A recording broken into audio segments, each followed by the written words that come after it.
The NVUSD Board of Education is holding a regular board meeting tonight, and we invite participation either remotely or in person.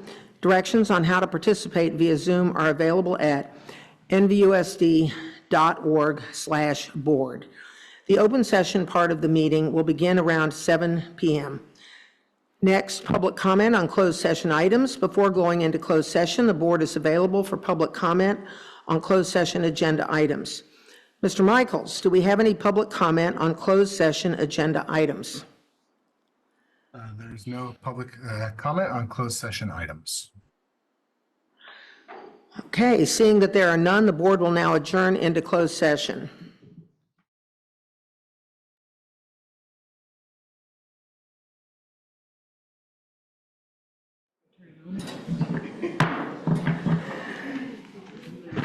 Thank you for joining us tonight for our NVUSD board meeting. E1, report on closed session. Trustee Chu, do you have a report on closed session agenda items? Yes, I do. Item D1, student discipline. With respect to every item of business to be discussed in closed session pursuant to Ed Code 35146 and 48912:20, Government Code Section 49060 and 49078, and the Family Rights and Privacy Act, USC Section 1232G, Student Matters. A, expulsions. The board recommends the expulsion for student 05232024A. Move to expel. Second. Motion by Trustee Gracia, second by Trustee Hart. We need a roll call vote. Trustee Water? Aye. Trustee Reiser? Aye. Trustee Shu? Aye. Trustee Gracia? Aye. Trustee Jankowicz? Aye. Trustee Hart? Aye. Motion passes. Thank you. Thank you. Item D1B, number 1, for readmitted expulsions. The board recommends for the readmission from expulsion for student 05252023A. Move to readmit. Second. Motion by Trustee Gracia, second by Trustee Hart. Roll call vote. Trustee Water? Aye. Trustee Reiser? Aye. Trustee Shu? Aye. Trustee Gracia? Aye. Trustee Jankowicz? Aye. Trustee Hart?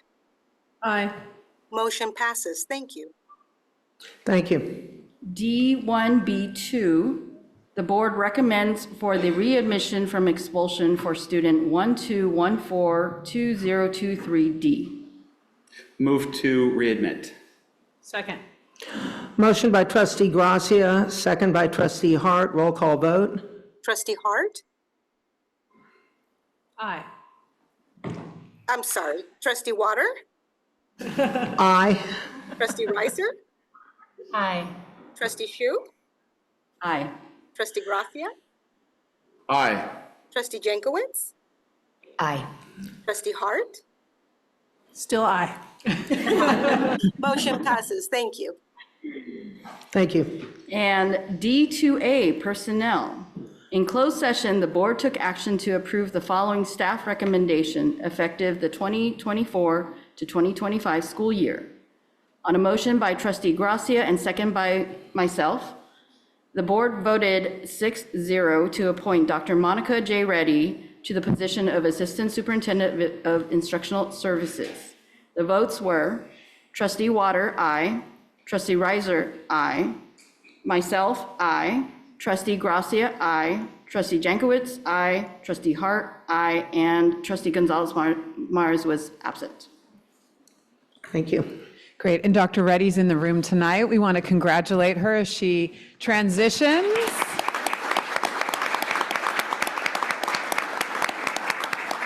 From the Director of Curriculum Instruction and English Learner Services at the secondary level to our newly appointed Assistant Superintendent of Instructional Services. Congratulations, Dr. Reddy. Welcome to the executive team, and we'll provide you the opportunity this evening to address the school board and the public that's here tonight. I'm sorry to interrupt, but would you like the interpreters to make the interpretation announcement and to start with the interpretation, or do you want us to wait? Did we not read that? I guess we didn't read it. Oh, I didn't pick up on that. One moment, okay? Okay, Just hang. Thank you. It's not here, it's here. Actually. Go ahead, let's make it. Okay, go ahead. Turn your mic on. Okay.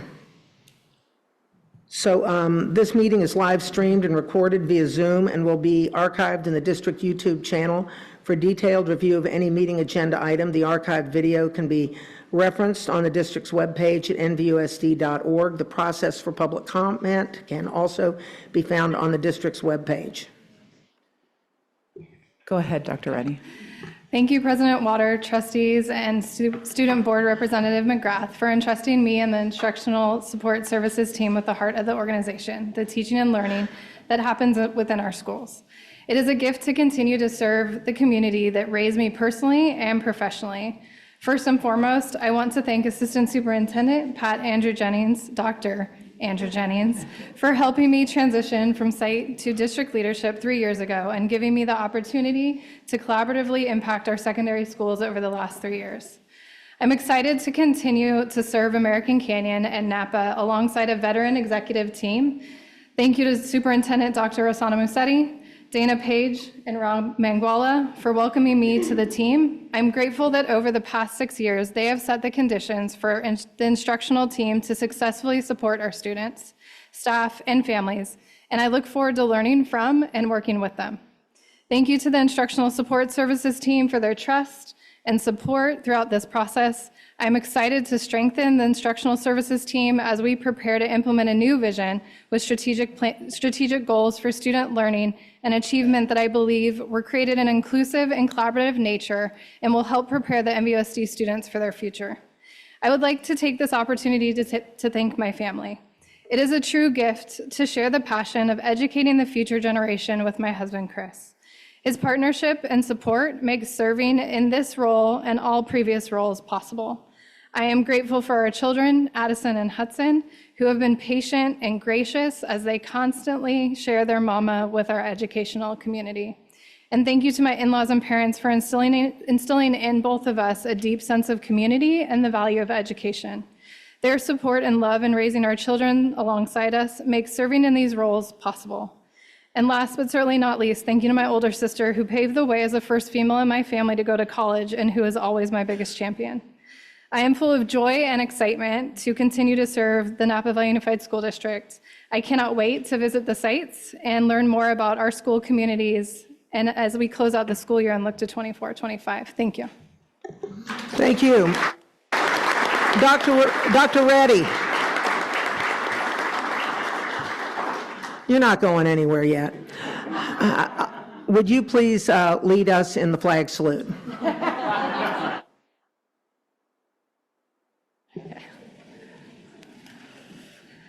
I pledge allegiance to the flag of the United States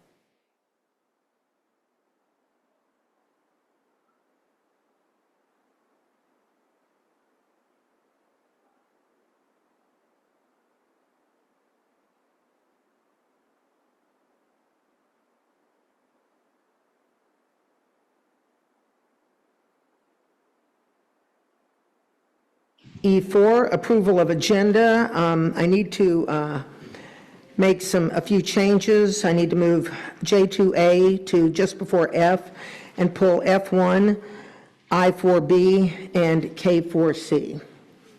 Move to approve as amended. I will second. I have a motion by trustee Gracia and a second by trustee Jankowicz. All in favor? Aye. Opposed? None. Student trustee, I forgot to ask you, but thank you. And great. And now I need approval of minutes. May 8th, 2024. Move to approve. Second. Okay, thank you. We've got a motion by trustee Gracia, second by trustee Hart. We've got, let's see, could I have a student trustee? Aye. All in favor? Aye. Opposed? No one. And for May 9th, 2024, Move What? to approve. Second. it says here that you were absent, trustee Reiser? That's correct. Trustee Reiser, okay. Okay, so I've got a motion from trustee Gracia, a second from trustee Hart. Student trustee, Aye. all in favor? Aye. Aye. Abstain. And one abstention. Thank you.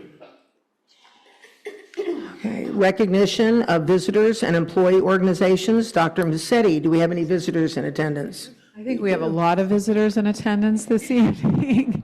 So if everybody's okay with that, I'm making eye contact with a couple of the typical people that we recognize. We have so many special guests. We're going to use our retirement ceremony tonight to welcome all of our guests that are here tonight. Is that okay? You good with that? Okay, great. Okay, great. And because I've moved the recognition of retirees up, we can do that now. It's supposed to go before F. Dana? Excuse me. Ms. Page.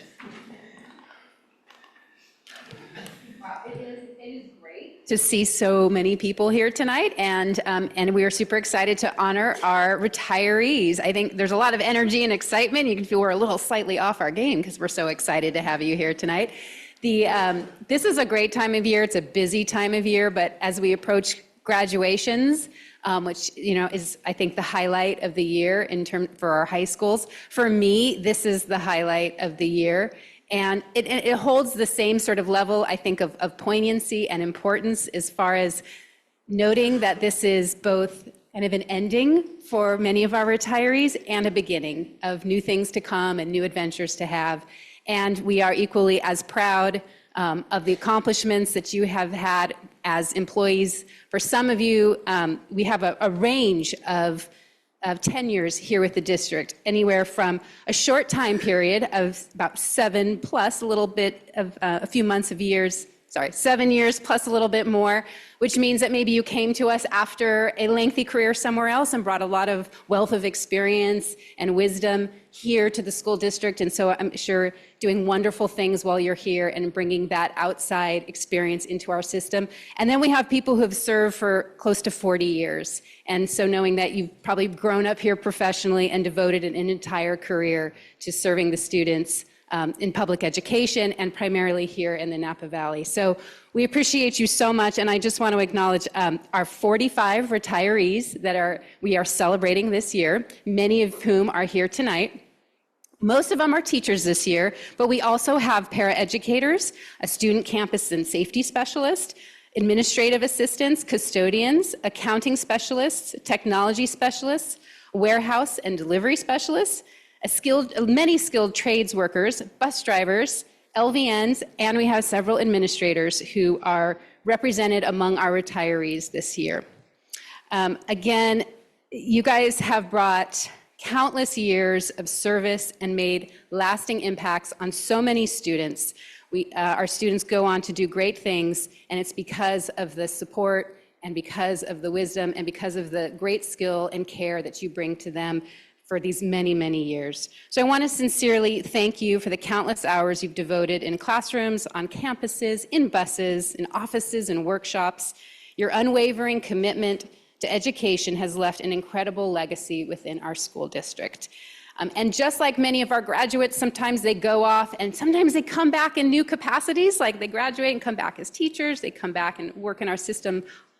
I also want to extend that same invitation to any retirees who would like to come back in a few months and maybe help us out in some other ways or volunteers in classes. Just know our doors are always wide open to you, and we'd love to have you back. So with that, we have a short presentation which highlights each of our retirees, and it'll give you a little more information about them. And some of them shared pictures with us, shared quotes, so you'll get to see a little glimpse into who our 45 retirees are, and then we will proceed with the presentation of plaques. So if we could go ahead, Mr. Michaels, and have the presentation of our retirees.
right, that's the class of 2024 retirees. Give them a big round of applause.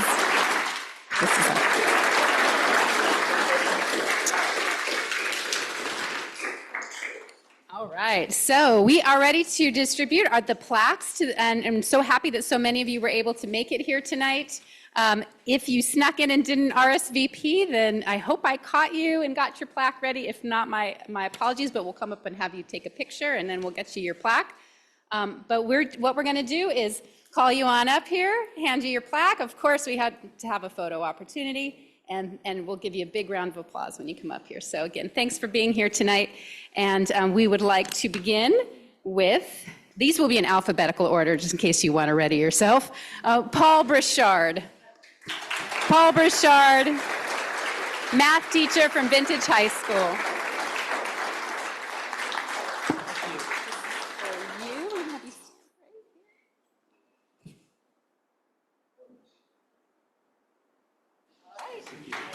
And it's nice to see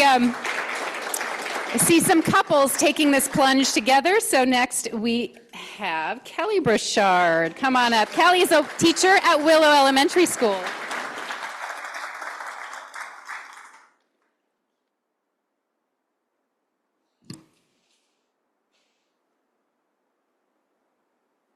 Congratulations.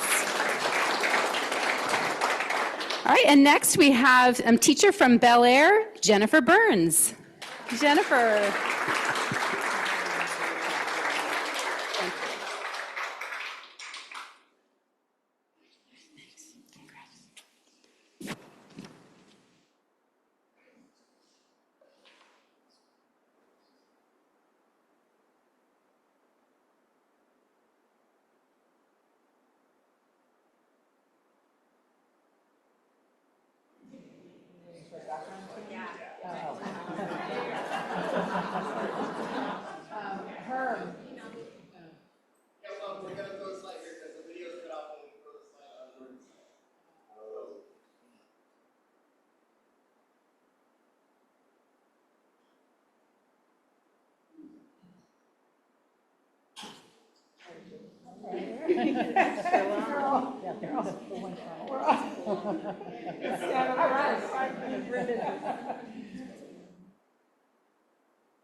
Congratulations.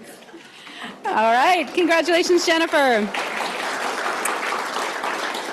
And from our transportation department, bus driver Ira Chaikin.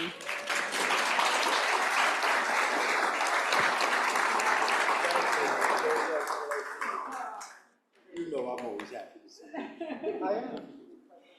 Remember, just on the blue tape, okay?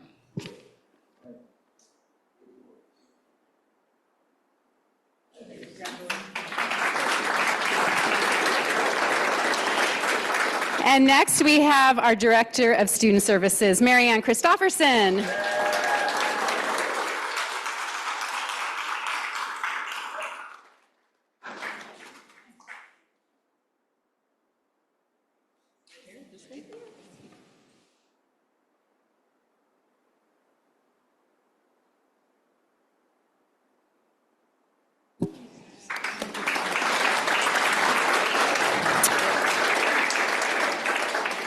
And next, from Napa Valley Independent Studies, we have teacher Lorna Decker.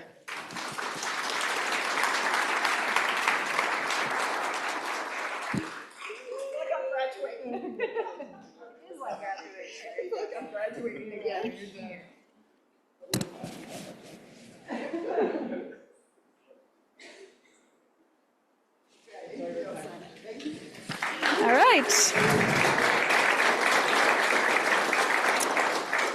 All right, and then we have retiree from M&O, Robin Fechner.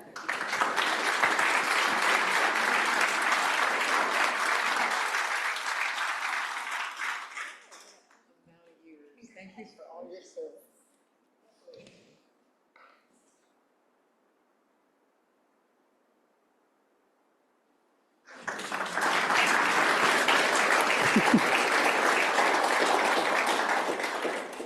All right, and also from MNO, our next retiree is Suhail Cassis.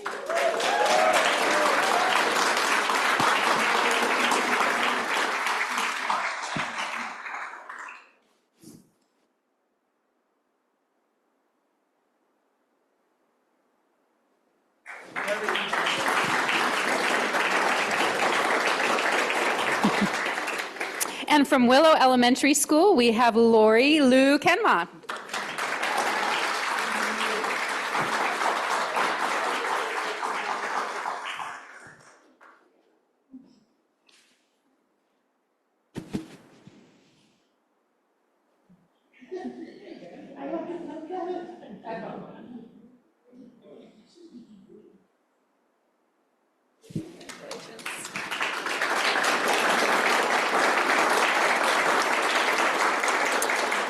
From Napa High, science teacher Scott Kosteka.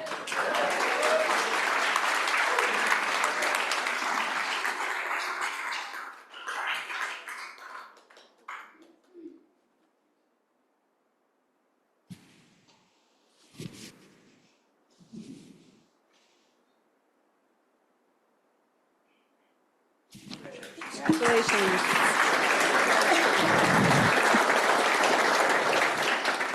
All right.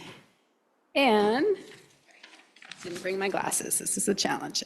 And a teacher from Redwood Middle School, Michelle McMaster.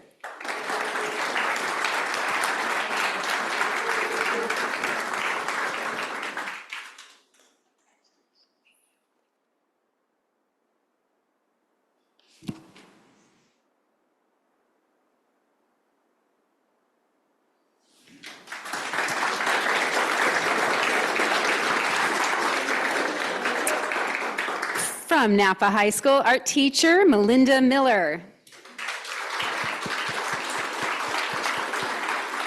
Maybe she's not here. I think she didn't make it, so we'll move on, but congratulations, Melinda. And so next we have Spanish teacher from Vintage High School, Jenny Nelson Fly.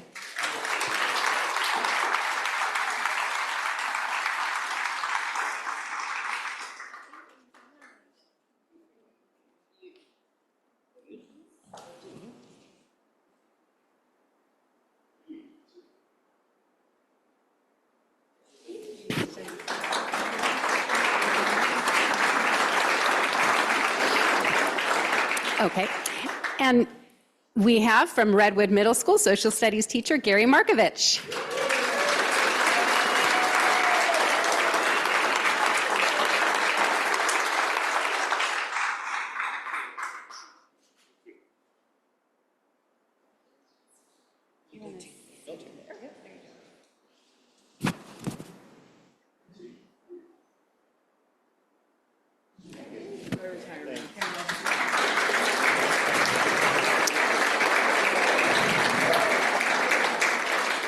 All right, and one of our teachers on special assignment, Dory O'Toole.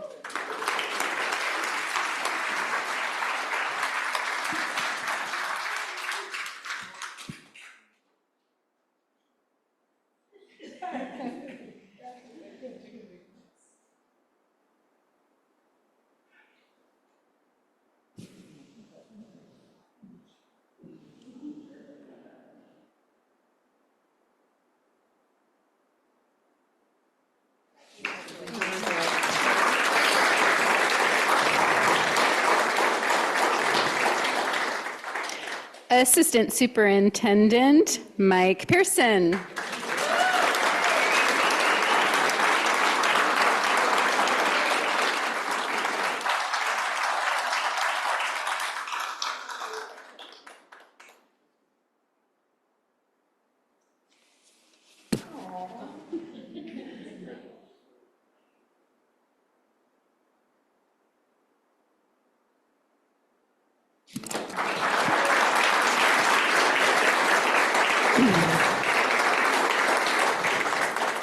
From Napa High School, Education Specialist Greg Polk.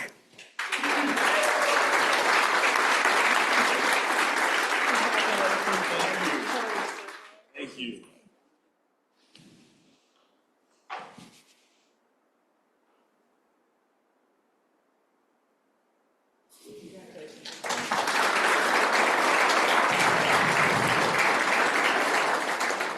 Vintage High School English teacher Barbara Poiser.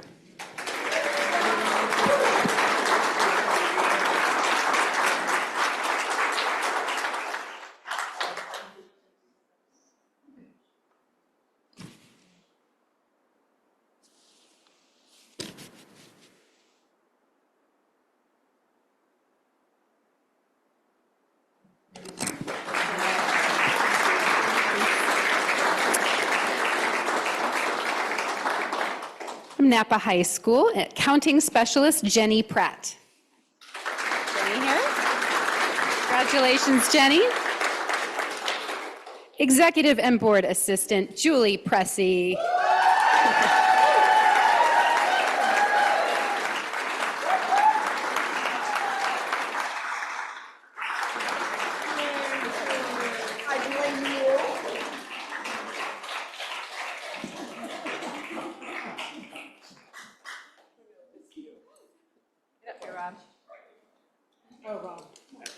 Rob wants a special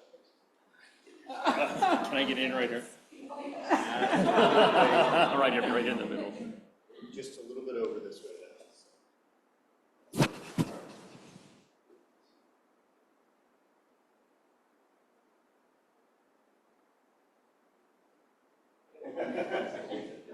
She didn't want to do it.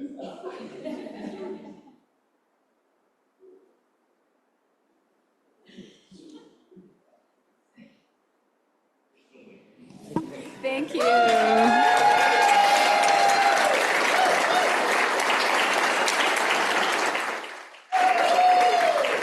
All right. From NVLA Administrative Clerk Virginia Rodriguez.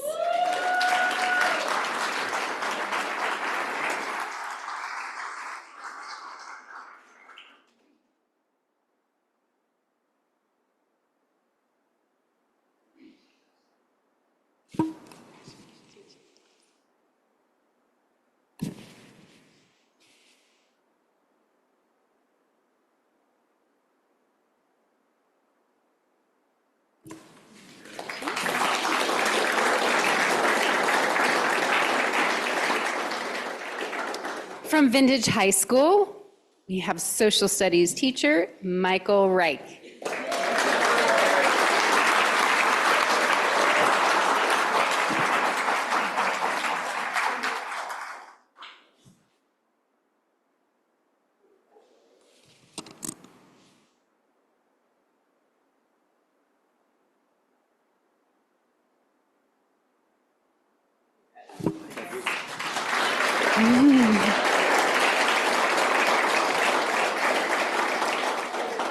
Also from Vintage High School, English teacher Newton Thomas.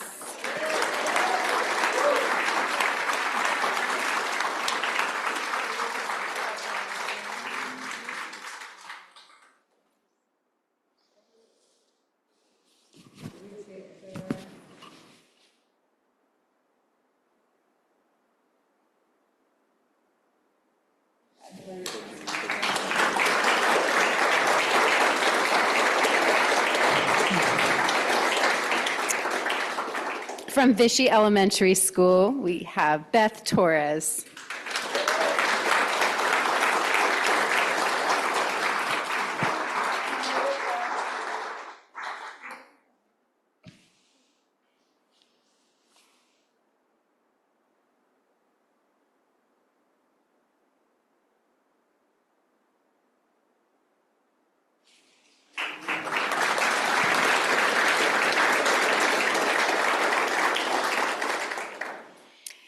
And a senior administrative specialist in the enrollment center, and actually in her 30 years, many places, but we have Miss Pam Tuthill.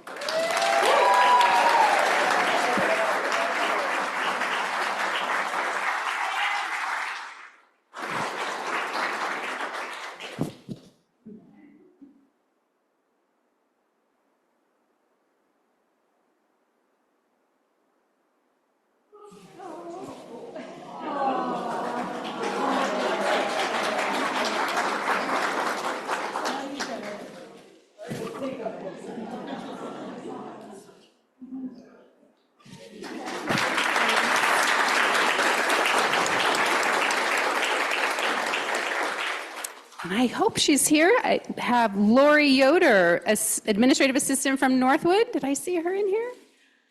Okay, no, she didn't make it. I didn't miss anybody, did I? Earlier. Okay, terrific. Then, ladies and gentlemen, our class of 2024, once again, congratulations.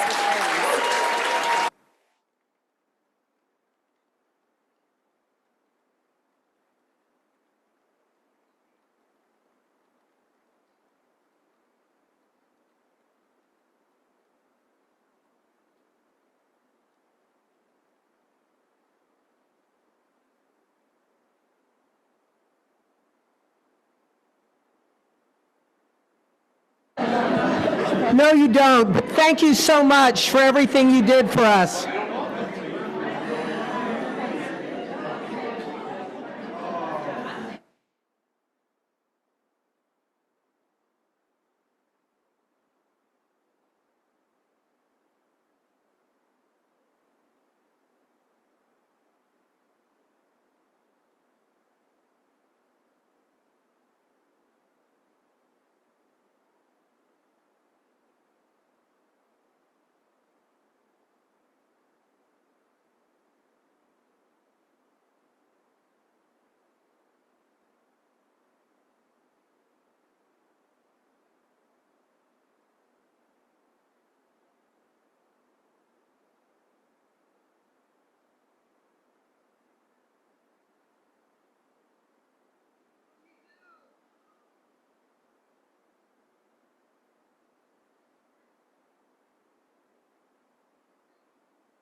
We got to go back and do an attendance. We have to go roll back.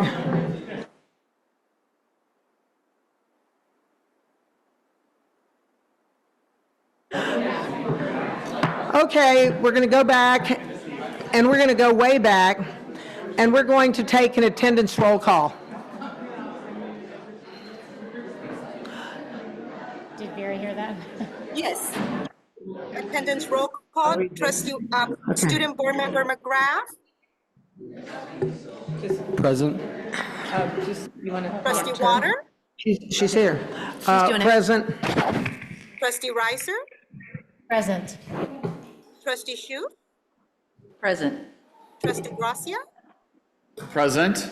Trustee Jankowicz, Present. Trustee Hart, Present. quorum present. Thank you. Thank you, and my apologies, I was so addled by all the people in the room. I usually am, though. Okay, great. So now we are going to move to our recognition of Students of the Month, and we have two from Vintage High School, and I believe they're remote.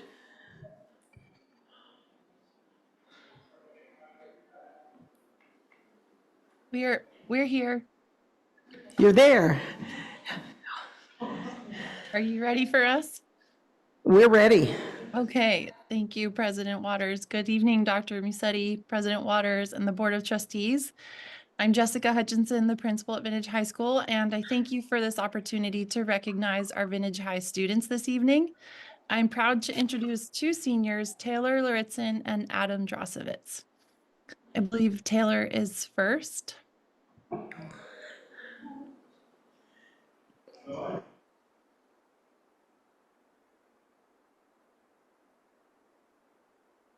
Okay. Taylor is a Vintage High School senior, and she is an all-around great student who is very well-rounded and successful in various areas.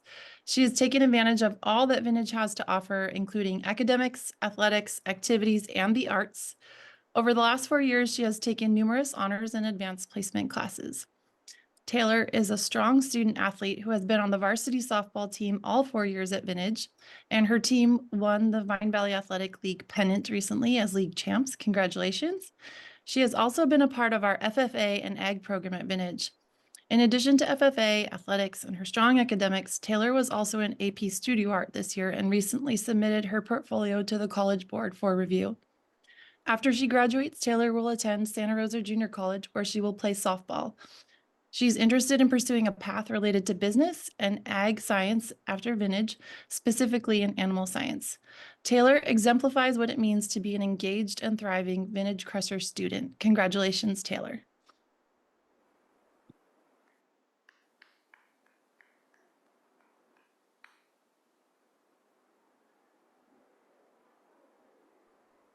And Taylor, if you're there now, I'll pause and you can take over.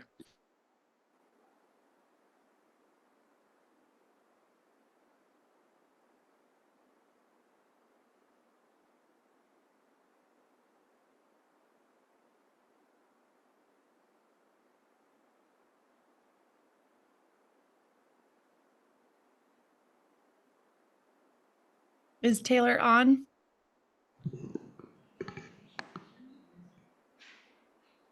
Or we're Yes, we're trying to get the student on.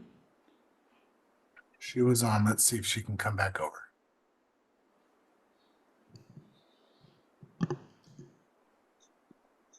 Okay, I'm here. Sorry about that, guys. It logged me off for a second. Good evening. I would like to start by saying thank you to the board and Dr. Machete for this acknowledgement. I would also like to thank my ag teachers, Miss Powers, for leading me down the future path that I'm on. She has educated me in so many ways and is an inspiration to watch and learn from. I would also like to thank one of my teachers, Miss McGrath, for always being supportive and encouraging me to do the best that I can. She is definitely someone who lightens my day. I would also like to say thank you to my family for always believing me and helping me through the late nights of homework and supporting me through the tough times.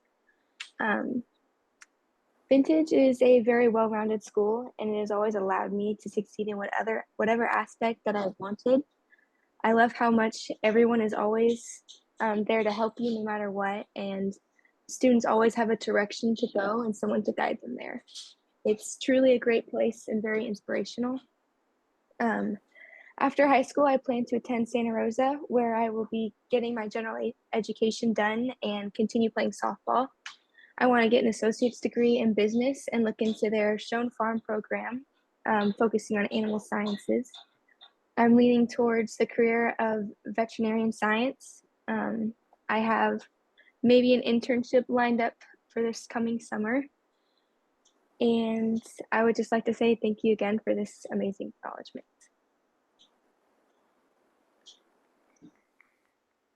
Thank you, Taylor. Congratulations. Thank you. The next senior that I'm presenting is Adam Drazowitz, who is also very hardworking, dedicated, and successful. Adam is well-rounded and has succeeded academically and athletically. He has also taken advantage of the wonderful programming that we have at Vintage High School. During the past 4 years, Adam took multiple honors and AP classes, earning almost all A's throughout his entire school career. Additionally, he has participated in 2 of our CTE pathways at Vintage High School, which takes strategic planning to do that. He participated in our CTE woodworking program and our CTE business program. Adam balances a rigorous academic schedule with a strong commitment to athletics. He has also been named he's been on our football team for 4 years and was also on our lacrosse team. Adam was recognized as a Northern California Chapter Scholar Athlete for football for the 2023-24 school year, and that took place earlier this year. He was one of 2 athletes in the Napa County selected for this honor. Adam was accepted to Cal Poly San Luis Obispo, his top school choice, and there he plans to study construction management. Congratulations, Adam.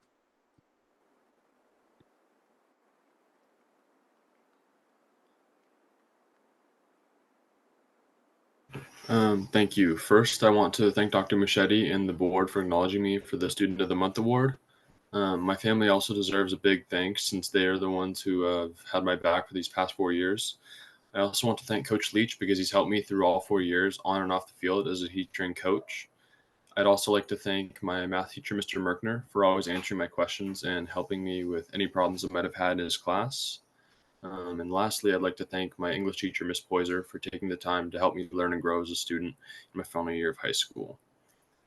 Some things I've loved while attending Vintage were getting to play football for 4 years, being surrounded by supportive staff, and always having different options for what I wanted to do. After high school, I plan on attending Cal Poly SLO and majoring in construction management, and also trying to walk on for football. As I move on to the next part of my life and attend college, I just want to thank and acknowledge everyone who supported me and helped me get to where I am today.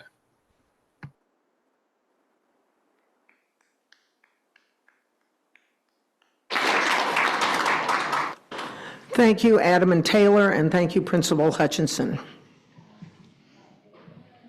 All right, next we can move on to public comments on non-agenda items. Right here. Oh, you. Can I? Yeah. G, public comments on non-agenda items. No public comments on non-agenda items were submitted via the public comments email before 8 a.m. this morning. But I do want to acknowledge that the board did receive a letter from Bel Air students, and it was sent by their teacher, Miss Jenny Value.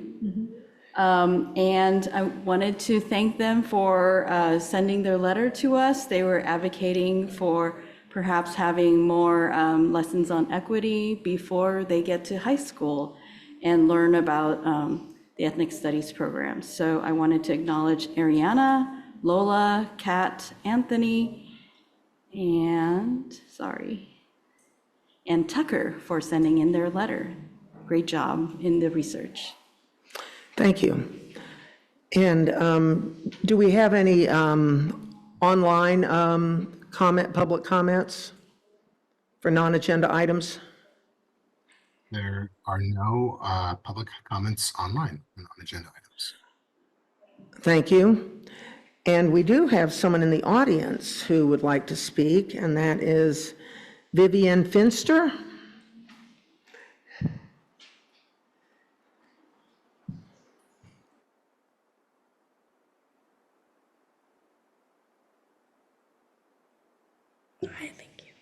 Good evening, members of the Board of Education.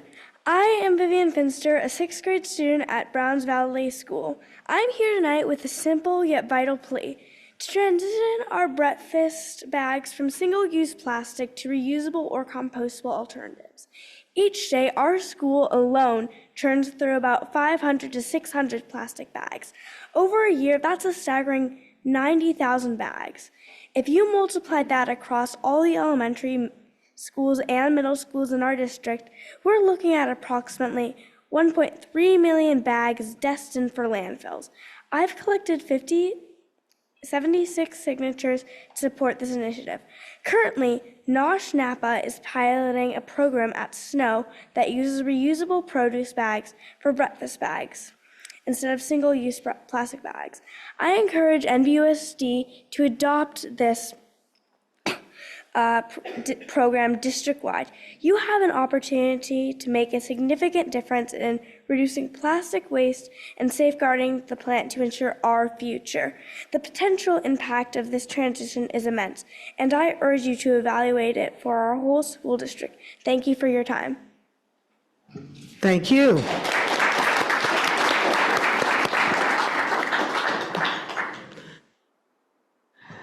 And now we'll move on to reports. Board of Education and Student Board Representative. Yes, good evening, everyone. It's good to see you all again. Since our last meeting on Tuesday, May 14th, I attended our final student advisory meeting of the year, where we finalized the details for our event on May 31st, where high school students are going down to middle schools to talk with middle school students about high school. This last weekend, May 18th and 19th, I joined my Napa High backpacking club on a backpacking trip to Point Reyes. It was very fun, and I'm hoping that the club continues next year because it's all seniors this year, so I'm hoping someone picks it up next year. And on Monday, May 20th, we had our Napa High scholarship ceremony, where about 180 seniors received over $300,000 total scholarship money awarded to our students. And this ceremony was a great demonstration of the support that our community and alumni provide to our students. And yesterday, May 22nd, I attended the State of the District at American Canyon High School and had the honor of kicking off the event and introducing American Canyon High School's singing group public display of a cappella. And lastly, I want to announce that our next meeting, June 6th, will be my final meeting with you all, as I cannot attend the June 20th meeting. And I'll save a longer farewell speech for that next meeting, but I've really enjoyed my time in this seat, and it's kind of strange that next meeting is already going to be my last. So with that, I conclude my report.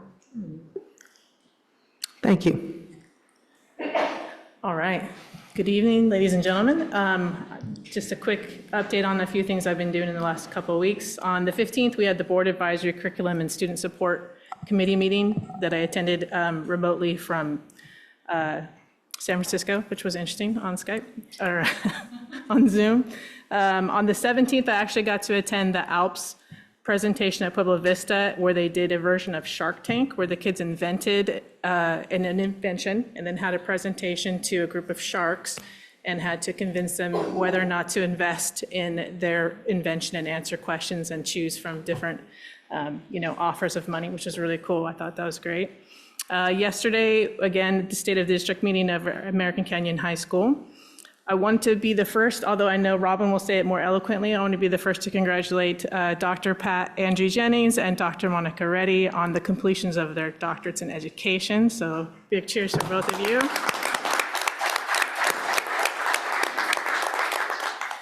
I hope you have your fancy hats ready for graduation. I'd also like to welcome the members of Class 36 of Leadership Napa Valley, who are going to be presenting to us shortly. As a graduate of Class 23, best class ever, and a former board member, I'm a big fan of your programs. I'm excited to see what this practicum group has to present to us. So thank you for coming.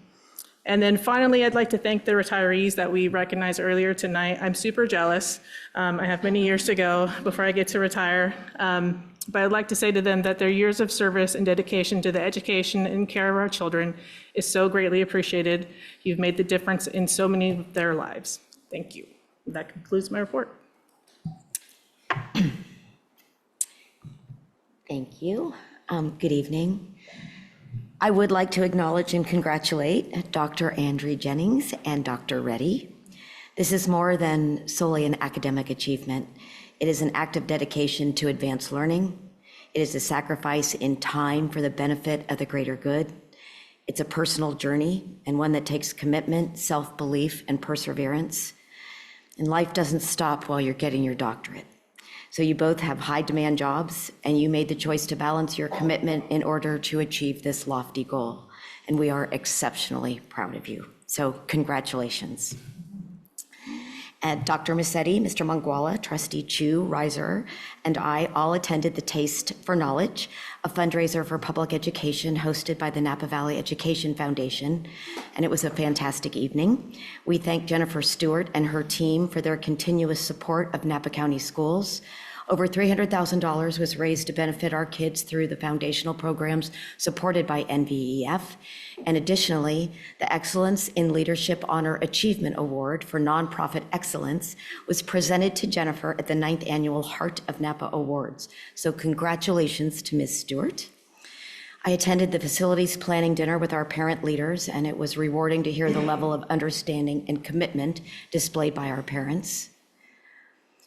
I attended the roundtable presented by EdSource, Getting California Kids to Read, What Will It Take?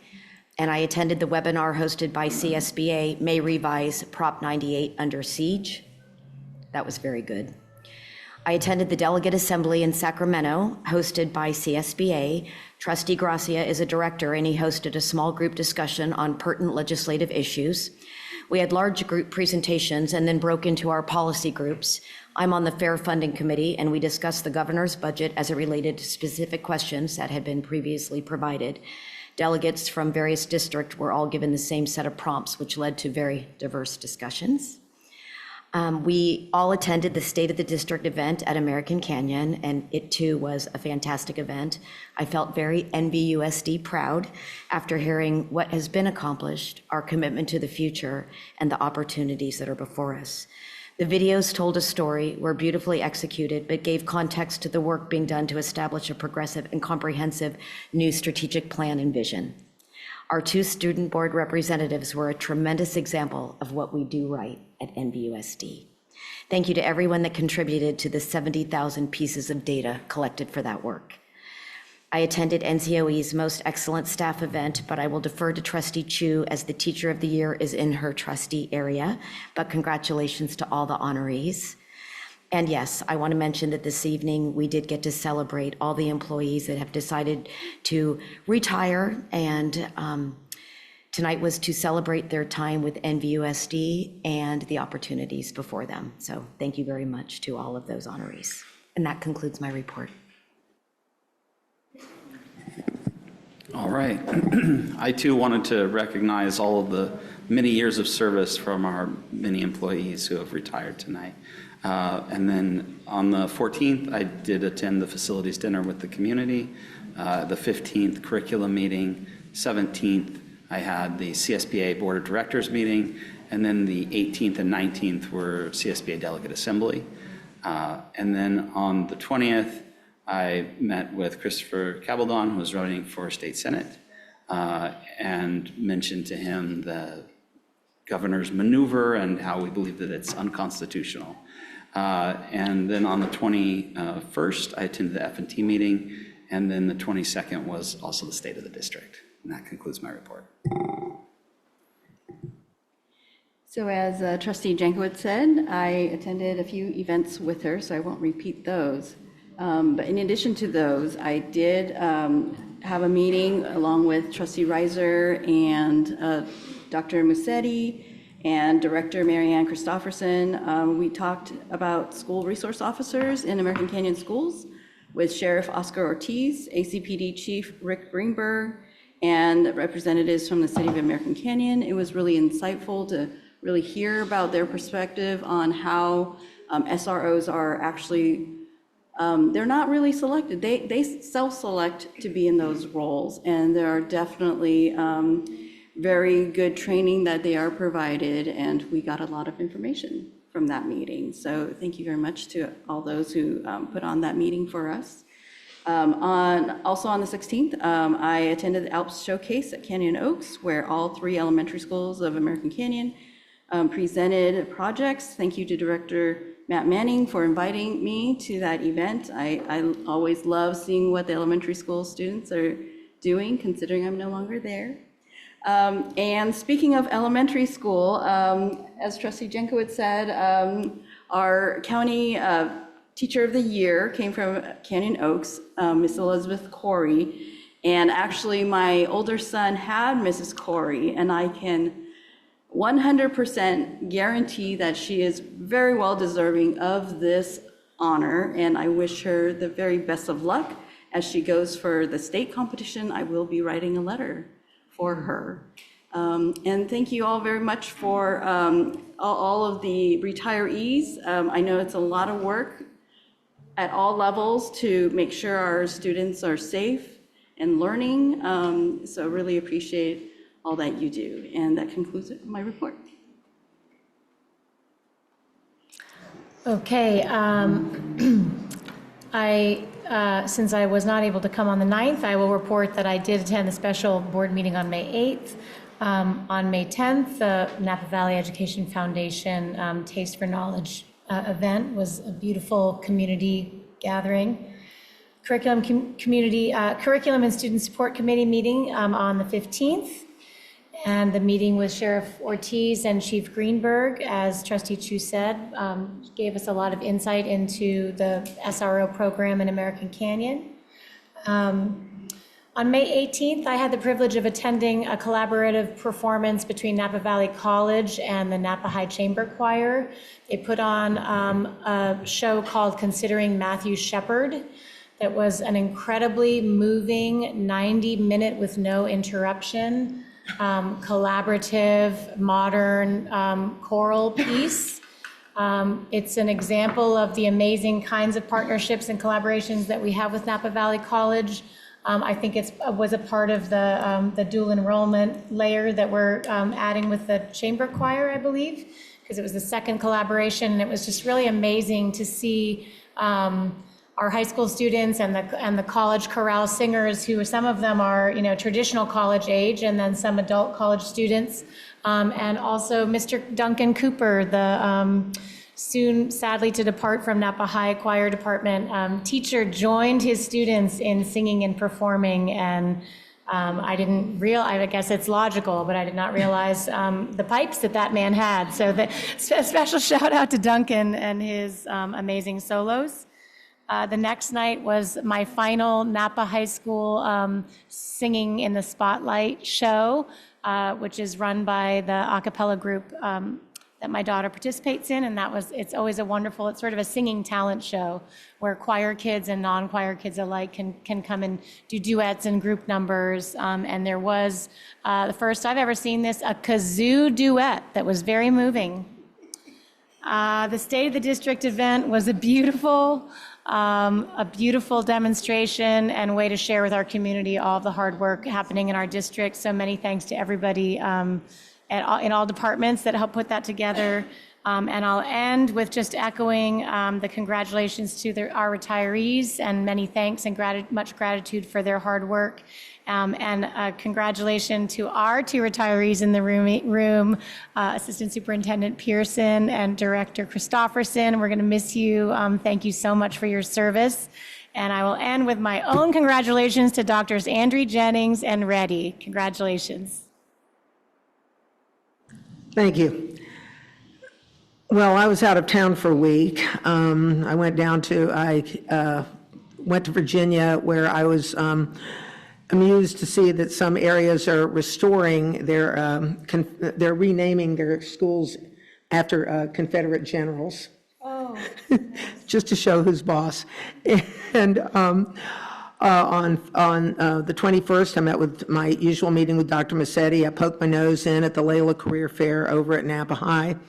On the 22nd, I went to the State of the District at American Canyon High School, and I remembered how we started out with an event at Napa Valley College, collaborating with Napa Valley College, and we brought in all these secondary school leaders, including you, trustee, and I was just really proud about how we, took so much consideration of the students' opinions, what they wanted in our plans. So that made me really happy. And I too went to the Napa County Office of Education's Employee of the Year event, and I would like to thank them for putting that on. And I'd also like to congratulate the NVUSD's employees who were recognized. Alberto Tico Lara of the Napa Valley Unified School District Skilled Trade Services, Michael Tyler, he's one of our bus drivers, Stacy Ziegler from Health and Student Services, and of course the great Elizabeth Corey of Canyon Oak Elementary in American Canyon. I don't think she needs to do anything to capture the state title besides give the speech she gave. That was a terrific speech. People in the room were absolutely crying. So that was just wonderful. And also I'd like to recognize Scott Kosteka and Newton Thomas, who of course were here tonight because they're retiring, but they were finalists for Student of the Year. Teacher of the Year, sorry. And this morning, I got up at the crack and went out for a neighborhood meeting with the city manager and police chief of Napa and the public works director. And there was a community meeting in response to the shooting deaths of two teens and ramping up safety in the neighborhood. It was very productive. And there was a lot of old NVUSD parents there. And I briefly attended for a very short time the DEI committee meeting today. And I too did the webinar on the May Revise. And that's the end of my report, beyond congratulating our two newly minted doctors on their next turn of their career. Congratulations. And we're going to miss Ms. Christopherson and Mr. Pearson. Thank you.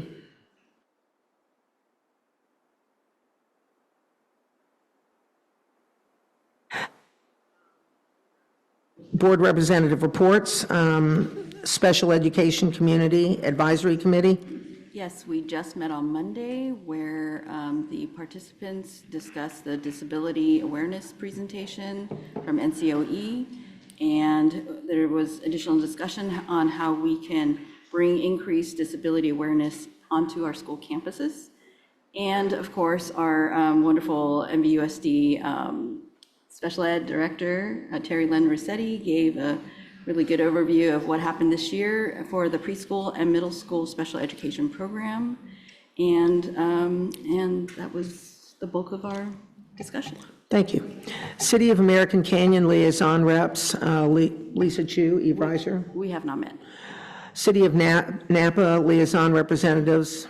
We have not met. Okay. Town of Yountville Liaison Reps. We have not met. Okay, and now Superintendent and Executive Staff reports. Great, thank you, President Water. Good evening, NVUSD community. Congratulations again to all of the retirees that were celebrated this evening. And I do want to take a moment to thank Assistant Superintendent Dana Page and the Human Resources team for doing such a fantastic job ensuring that each of the employees feel appreciated for their many combined years of service and all of their contributions to our organization. So thank you. I also want to extend my heartfelt thanks to each and every person who attended the State of the District event yesterday at American Canyon High School. Your presence and participation are deeply appreciated and make a significant difference in the success of our school district. It was truly inspiring to see so many members of our community from our different school communities come together to listen and reflect on our accomplishments of the past 5 years, and to also learn about the future of our schools vis-a-vis our new strategic visioning and plan that we shared. Every attendee's commitment to our students, teachers, and overall educational environment is absolutely invaluable. So again, thank you for taking the time to join us and for your unwavering support. The partnership really does make a difference in our schools. I also just want to do this tonight because it wasn't done yesterday, but I want to extend my deepest gratitude to Julie Bordez, our Chief Communications and Community Engagement Officer. I know she's online.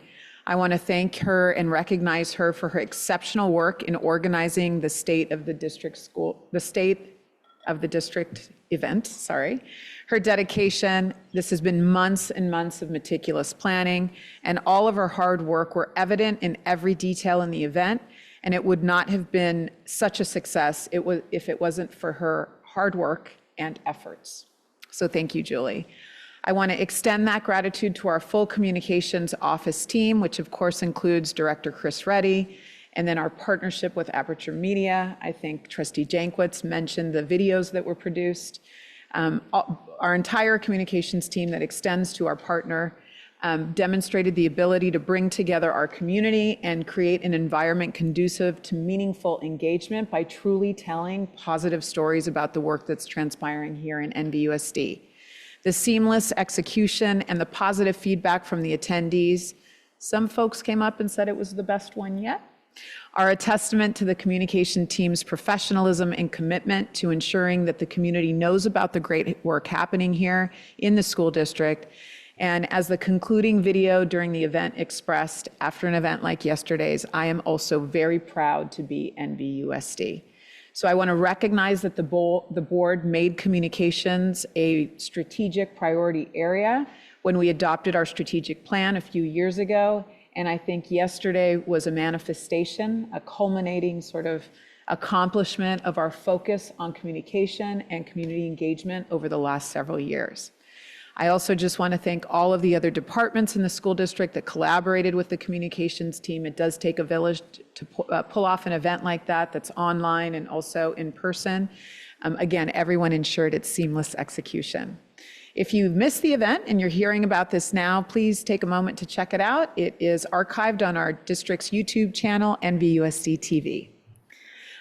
Secondly, I also want to thank our NVUSD District English Learner Advisory Committee, the officers, and the full committee. I know the officers are here tonight to present, for inviting me to present to them last night at their official meeting about our facilities plan for our schools in Napa. They asked such thoughtful questions and I think walked away with a deeper understanding as to what mechanisms school districts use to fund large-scale facilities improvements within their school districts. It was so great that the DLAC representatives and the officers seemed very eager and excited to work with district leadership to get the word out to the Spanish-speaking community about our facilities plan and any potential bond measure that might serve as that mechanism to solve some of our facilities challenges over the course of the next few years, specifically for the schools here in Napa. And it was also excellent since some of our DLAC representatives from our American Canyon schools were present and were able to speak to their successful bond campaign in 2022 and describe how the beneficial partnership between the community and the school district is rendering a vision around ongoing facilities improvements for the American Canyon schools. So thank you for their leadership and voice as well. And lastly, I want to wish all of our schools a great last couple of weeks. The countdown has totally begun. And we do have a 3-day holiday, which is fantastic because I know that everyone needs it to get into those last couple of weeks of school. With that, I'm going to turn it over to my assistant superintendents who are going to report out on their respective areas that they oversee. And we'll start with Assistant Superintendent Dana Page, who oversees the Human Resources Division.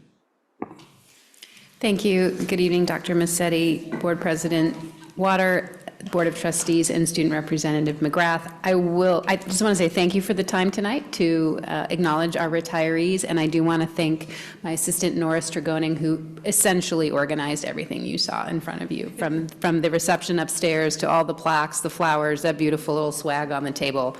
It's all Nora's. And also I wanted to answer President Waters' question. Collectively, our retirees had 1,034 years of experience. So that's a lot, and they will be definitely missed. Excellent. And one of our retirees, who I think is giving his second to last report here, he's got... Maybe it's my last. I'm kidding. Did you change your official date on me and you just haven't noticed me yet? I don't know, I might be sick. You know, I get that. I can totally get that. Assistant Superintendent Mike Pearson, who oversees operational services. Take it away. Good evening, President Water, NVUSD Board of Education trustees, Dr. Musetti, and our Student Board Representative Finn McGrath, and members of the community. Thank you for being here today, and it's always a pleasure to give you an update of operational services. It is graduation time. The maintenance and operations team kicked off the class of 24 graduations tonight. We hosted the commencement ceremonies for Napa Valley College at Memorial Stadium. They had over 300 college graduates, and we had about 3,000 spectators for the 81st commencement of Napa Valley College. I want to honor and acknowledge Director of Operations Gloria Aguirre and Director of Maintenance and Grounds Albert D'Souza, along with the M&O staff involved with the setup, supervision, and or teardown for the upcoming graduation events. Leadership of Director Aguirre and Director D'Souza and the customer service of our M&O staff. Mr. Pearson, the translator needs you to slow down. I can go even faster. You want me? Mr. Title, do I talk too fast? That's what thank you, sir. We have a lot of years together. Sorry about that. The leadership of Director Aguirre and Director D'Souza and the customer service of our M&O staff will undoubtedly lead to another successful graduation season. Even slower. Even slower. All right.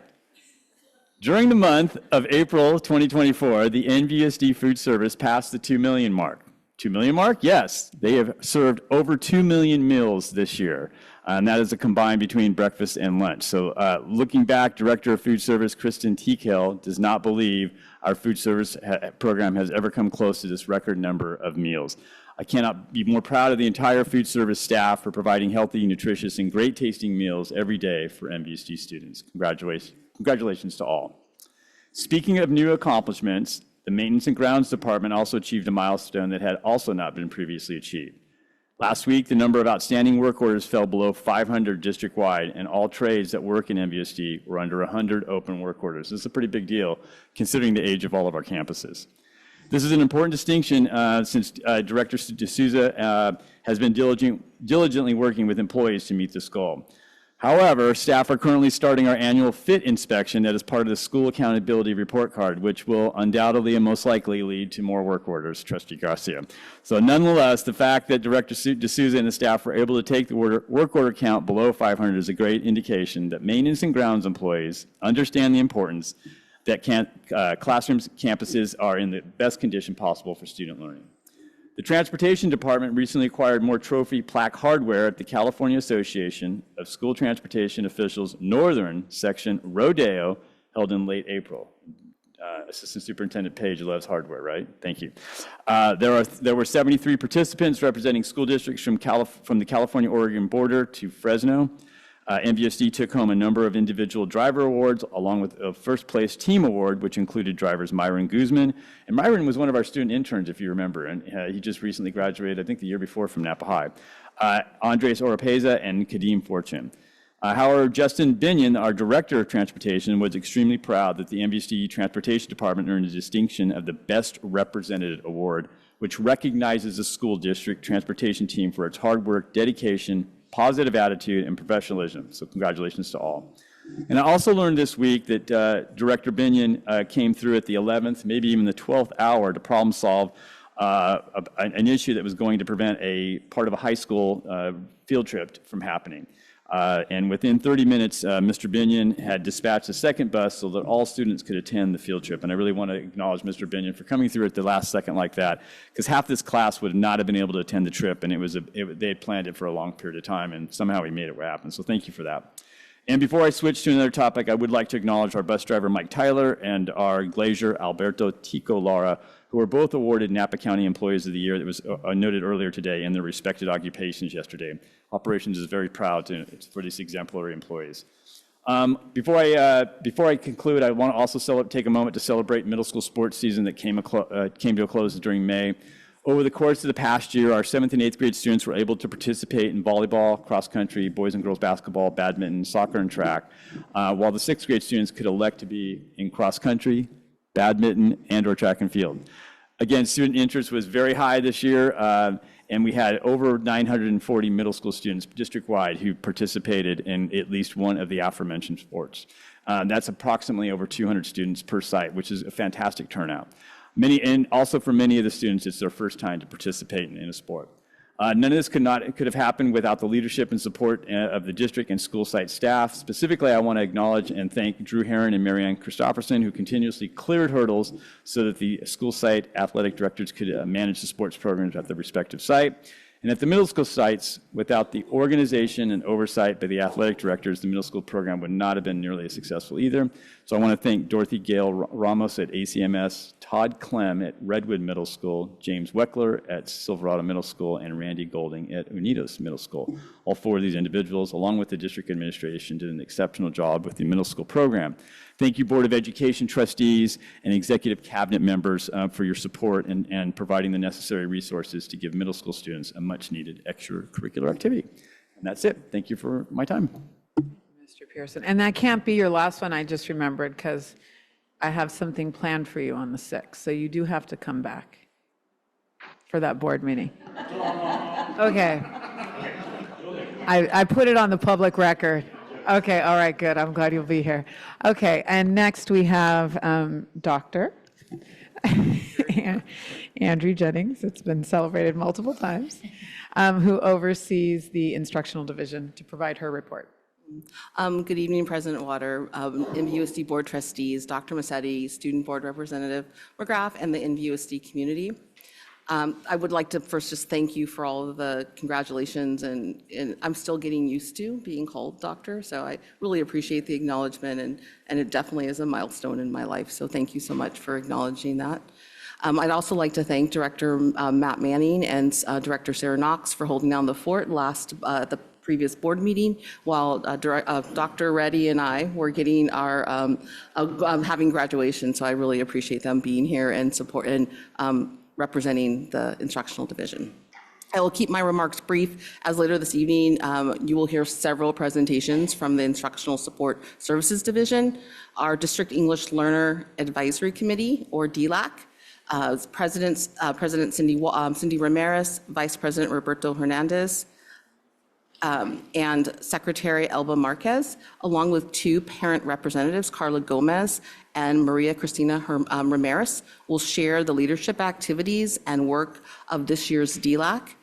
The board will also hear presentations on the core and supplemental English language arts curriculum recommendations for middle school and high school. And thank you. That concludes my report. Great, thank you, Dr. Andrew Jennings. And next and last, we have Assistant Superintendent Rob Mangwala, who oversees the Business Services Division. I will attempt to speak very slowly, but that doesn't work for me, so I tend to speak really quickly also. So. Well, slow it down. I'll try. Okay, great. The Technology Department is moving right along with the district-wide Wi-Fi upgrade project, with 11 schools already having the new Wi-Fi system installed. We are already hearing great things about the speed and reliability of the new Wi-Fi and look forward to finishing the installation over the next 4 months. Our field support team is getting ready to deploy all new student Chromebooks into our 2nd and 5th grade classrooms, replacing older devices that are beginning to reach the end of their lifespans. In conjunction with the new Wi-Fi, these changes will go a long way in setting up our elementary school students with the tools and infrastructure needed to keep up with the rapidly changing educational technology landscape.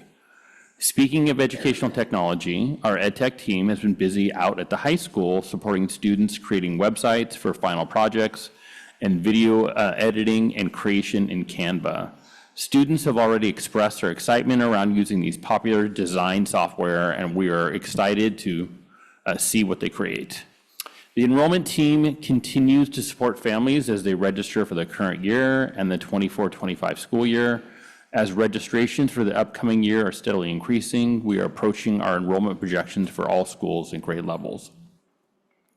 The team has had a great response to in-person support in American Canyon on Wednesdays.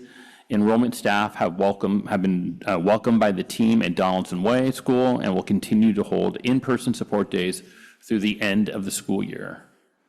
For data and assessment, the team continues to support sites with the LPAC and CAST testing and expects to wrap it up in the next couple of weeks.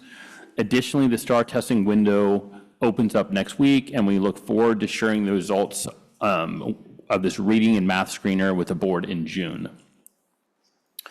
Business Services attended the May revision workshop. It kind of felt, this is where I'm going to ad lib a little bit, it kind of felt like April Fool's a little bit, some of the proposals that were coming forward. So there's definitely some work to kind of be done with the governor's budget.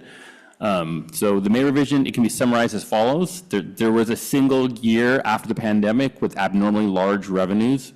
These abnormally large revenues were projected forward and assumed to be the new normal. The number of programs were built up based on this. A number of programs were built up based on these incorrect assumptions. The state can't afford the programs, but doesn't want to cut them. Prop 98 requires the schools to receive 40% of the overall budget, but the state can't afford to give us the money. So creative, impossible, illegal maneuvers are being used to not pay education the full 40%. If this maneuver is allowed, there'll be a loss of billions of dollars in funds under Prop 98, not this coming year, but really this creates a big problem in future and out years. So again, there's no real solution has been proposed, so we'll just have to watch carefully. If school districts budgeted like this, we'd be taken over by the state. This concludes my report. Thank you. Mic drop.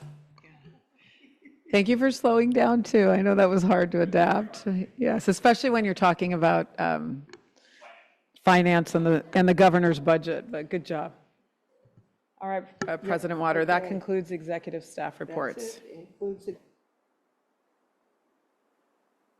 approval of consent agenda and simply roll call vote. So I would like to pull item let's see, which one is it? I4A, and then I will move to approve the rest.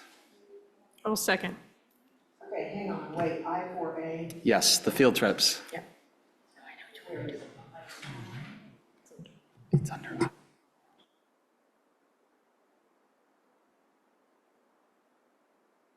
Thank you.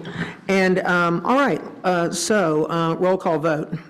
We've got a motion from trustee Gracia. Gracia and a second from Trustee Hart. trustee Hart, as usual. Okay, thank you. And we need a roll call vote now. Student Board Member McGrath, Aye. Trustee Water, Aye. Trustee Reiser, Aye. Trustee Shu, Aye. Trustee Gracia, Aye. Trustee Jankowicz, Aye. Trustee Hart. Aye. Motion passes. Thank you. You're welcome. Okay, so, and now I4A, field trips. Yes. I asked to pull this item as my wife is the one requesting one of these field trips, so I intend to abstain from voting on this. Well, thank you.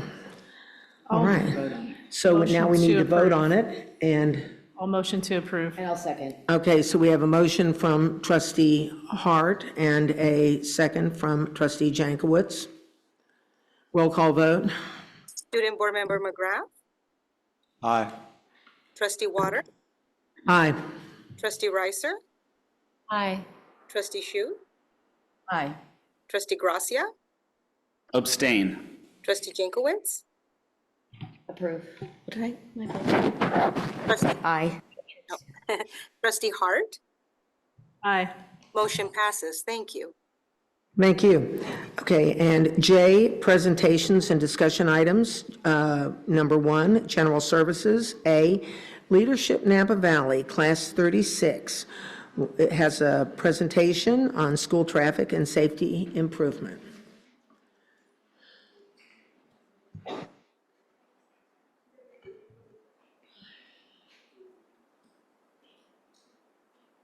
Your slides will come up in one moment. Just hold on while we get the tech support. And just make sure the mic's on. Is it green right there? Yeah, it's great. Can you hear me? You're good. Just before we start, I went to the State of the District. It was a really nice event. I have a kindergartner that's starting NVUSD, and I was happy to hear such wonderful things about the district. So, good evening, Dr. Musetti, President Water, and the NVUSD Board of Education. My name is Bert Teff, and this is, I'm a member of Leadership Napa Valley Class 36, and I'm here with my team to discuss our practicum project we worked on as part of our LMV experience. This is an extension of NVTA's Vision Zero Plan resolution that was adopted by NVUSD at the last month's board meeting. Paramount within the Vision Zero Plan is a focus on the safety of Napa's children. It is our honor to support the work being done in this community and to dive deeper into school traffic safety. We recommend a circulation plan implementation process for the improvement of safety and congestion during school drop-off and pickup times. Next slide.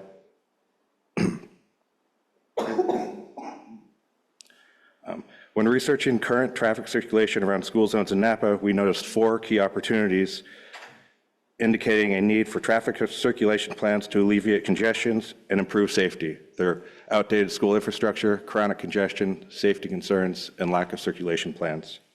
The need for a circulation plan at each school was underscored when reviewing transportation statistics locally and nationally. At the 11 schools we closely examined within the NVUSD, 73% of students were transported to school in single-family vehicles. This is a statistic that's growing nationally, with single-family vehicles exceeding bus transportation for the first time. Locally, Napa ranks 11th out of 105 similarly sized cities, with children either being injured or killed. Not one of the NVUSD schools has a traffic circulation plan posted to their website for communication to parents or the community members. Next slide. Oh, sorry, next slide. And then, next slide again. Sorry. Due to this apparent need for traffic circulation plans, we set out to identify one school that we could feasibly create a plan and arrived at Northwood. Next slide.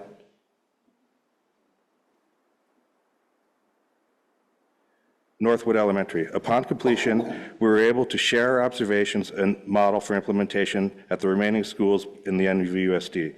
I would ask that you review your recommendation in front of you to learn more about our methodology. Next slide.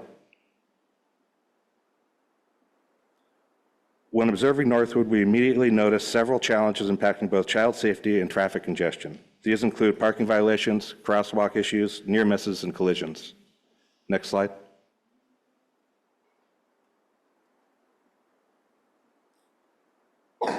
As a result, we identified key opportunities that would support traffic flow optimization, including infrastructure improvements, increased law enforcement, as well as parent and student education. Next slide. We have recommended this circulation plan for Northwood Elementary School, utilizing some simple improvements. Next slide. Such improvements could be implemented at all NVUSD schools. These could include quick build infrastructure like temporary crossings or curb extensions, as well as traffic calming measures such as rapid rectangular flashing beacons, which some schools already have. Next slide. Following our research, we created a circulation plan implementation process. It is our recommendation that each school utilize this toolkit to create their own plan and improve safety for the students at their school. Next slide. We do understand there are budgetary implications, but we are confident that our city organizations can work together to make this happen. Next slide. Once these plans are implemented, we can anticipate improvement in overall traffic circulation during bell times, including enhanced pedestrian safety, improved compliance, and optimized use of transportation resources. Next slide.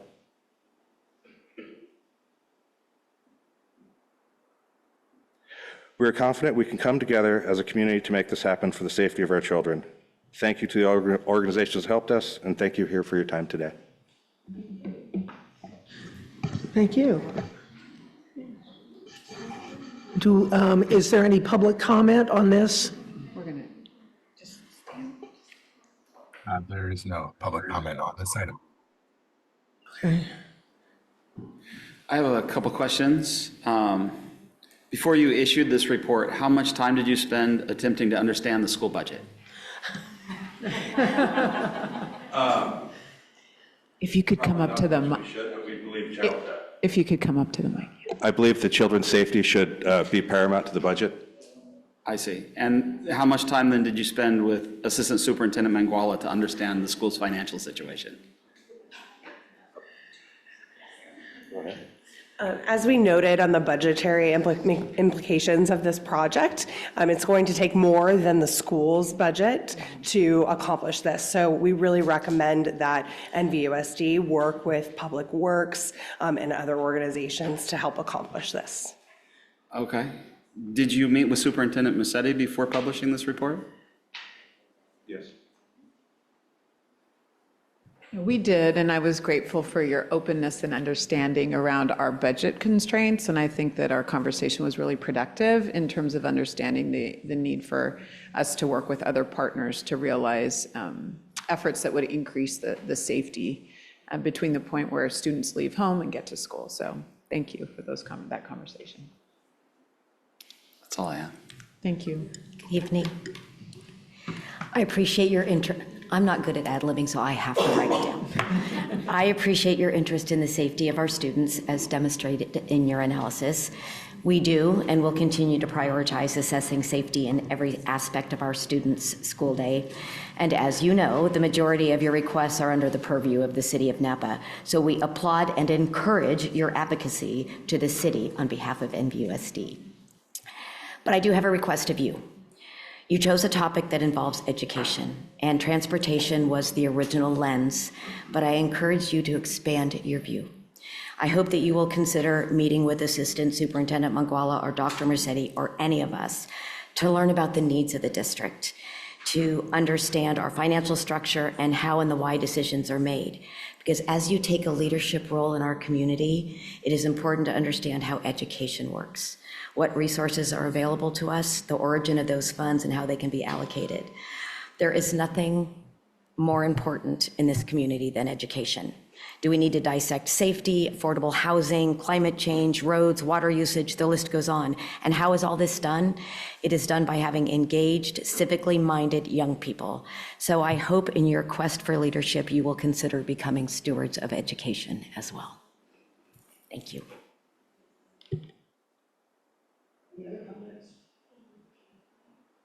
I want to ask you about financial stuff.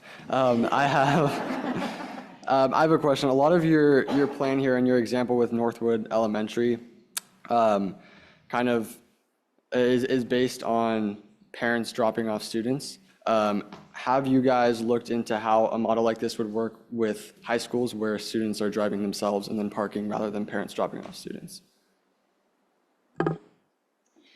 I think the plan overall is to help reduce friction, right? And like points of near misses and collisions. So, you know, what we have created for Northwood could be replicated at other schools. I understand that high schools obviously are different, students are driving themselves, but to limit left-hand turns, right? You know, kind of thinking about how that flow of traffic works.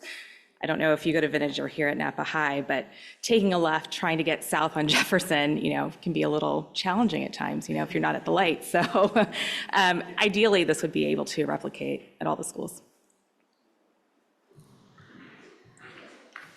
I'll just say nice things, so this will be easy for you. I appreciate the time and effort that your group has put into researching this. I also appreciate the really nice paper that you printed this on. Yeah. It's very professional, and I appreciate that. I'm a paper person, so that ticks all the bells. And then I also wanted to say, in the 11 easy steps of implementation, I do appreciate the fact that you've met with Dr. Massetti, and I will, you know, echo what Trustee Jankowicz is saying in terms of a lot of these things come from other community organizations. And I know with Leadership Napa Valley, one of the things that you do is you learn about each of those little pieces and how they interconnect. So I appreciate the fact that you've used that knowledge to apply here and to understand that this is a conglomeration between us, the city, NVTA, parents, the general community that drives past these schools every day. I will say, as a Pueblo Vista parent, we recently, just this year, have the flashing lights be put in on our main crossing across Linda Vista, and that was super helpful. So whoever at the city finally green lighted that every school in our district would make probably 90% of the difference. There's no longer little kids out there running and like short stopping with cars coming by, and that's a really super busy road, and there's those 3 elementary schools kind of right in a row. So I can definitely feel your pain. I feel it every morning when I drop my child off there. So I appreciate your attention here, and I appreciate the time and effort that you've put into presenting this information to us. So thank you. I appreciate it too. I used to be on the Napa City Council, and actually, I'm really excited about this because I have a couple people on the council who are still on speaking terms with me, and I would love to go to a couple of them, and you know, meet one of you, 2 of you, all 5 of you could go with me, and we could meet with you know, the city manager, the mayor. I was just talking to the public works director today, because I do think that there are things that can be done. This would be, everyone's looking at me.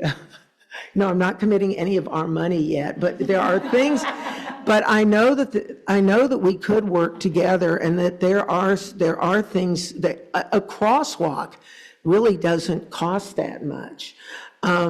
It's a little bit more expensive to put the flashing lights up, but what you all are an example of a real concern about traffic calming that's going on in this community. You've seen the slow down Napa, and last year we had the Bicycle Coalition, And I went out to Vichy School a couple of years ago with the Bicycle Coalition, and the issue there, yes, you see people, driving in a rather haphazard way, but also there are no sidewalks out there. That's a county issue. There aren't sidewalks around West Park School. Alta Heights could use some sidewalks, that's in the city. There are county pockets within the city that don't have, see, this is a big public works issue. But I think that something could be done, and I look at this as an opportunity to have friendly chats with our local government officials. And, I'd be willing to go with you and, behave myself and let you all do the talking. And your hearts are in the right place. And speaking of, we have had a young person here who was concerned about, we have students here constantly who are concerned about climate issues. And really, the more people we can get out of this, the cars, the single trip, because when you think about it, Napa is mostly flat. And it's mostly pretty flat, and it is an ideal community to walk in if we can just make it safe for people who are walking. So, I really thank you for coming here, and I've got some cards. I can give you my card, and we can hook something up, but I'd really like to do it in a couple of weeks. Like after graduation would be nice, because I'm kind of booked up, but I'd love to meet with you on this. This is something that, that really concerns me. And you're right, I live near Shearer School. I see near misses constantly. And it's just, I think part of it's people are driving much bigger cars now, really big cars. So a little person can go unnoticed. So yeah, I think we can do something with this. Okay, before we close this item, I want to thank you too. I want to recognize that the Leadership Napa Valley Program Director, Mary Rezick, is here. She's concluding her first year in the role, and I just want to say it was an absolute pleasure hosting Leadership Napa Valley for Education Day and having you all as participants. We really appreciate your interest in education, your leadership. I know some of you are parents in our school district, so that matters too. So thank you so much for your time and being here tonight. See, she was serious. I'm serious. I'm serious. I'm serious. I'm very interested in this for a variety of reasons. So thank you. Okay, I think we're going to have a, 5-minute break? Okay. 9 o'clock. We can come back at 9. We'll be back at 9 or 1 minute after 9. My name is Heidi Aboites. I'm a Spanish interpreter providing simultaneous interpretation in this location. We will have a presentation in Spanish, so we ask for all our English speakers to please select the language in your device, and that is because my interpreter colleagues in Zoom will be jumping into the English channel to interpret what will be presented in Spanish. So these are the instructions for you to join the interpretation channel in English. If you are joining us using a computer, at the bottom of your screen, you see a globe. You click on the globe and select English. You can also mute the original audio to not hear two voices. You will only hear our interpreters jumping into the English channel. If you are joining us through a smartphone or a tablet, please click on the 3 dots or the word more, and you scroll down to look for language interpretation. Press English, but here it's very important for you to click done to be able to access the channel. Same in the computer. If you do not see the globe, I'll click the 3 dots. Thank you so much.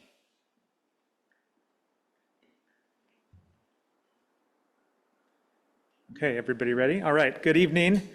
President Water, Board of Trustees, Dr. Musetti, Student Board Member McGrath. I am very pleased to introduce our DLAC Executive Committee this evening. This leadership team has done a phenomenal job of leading our DLAC parents, who represent schools, all of our school sites from across NVUSD.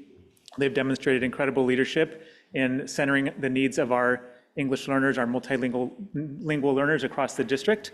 So they are here tonight to present to you about their work this year and the work that's coming up next year. There we go. So the slideshow's not up. Here it comes.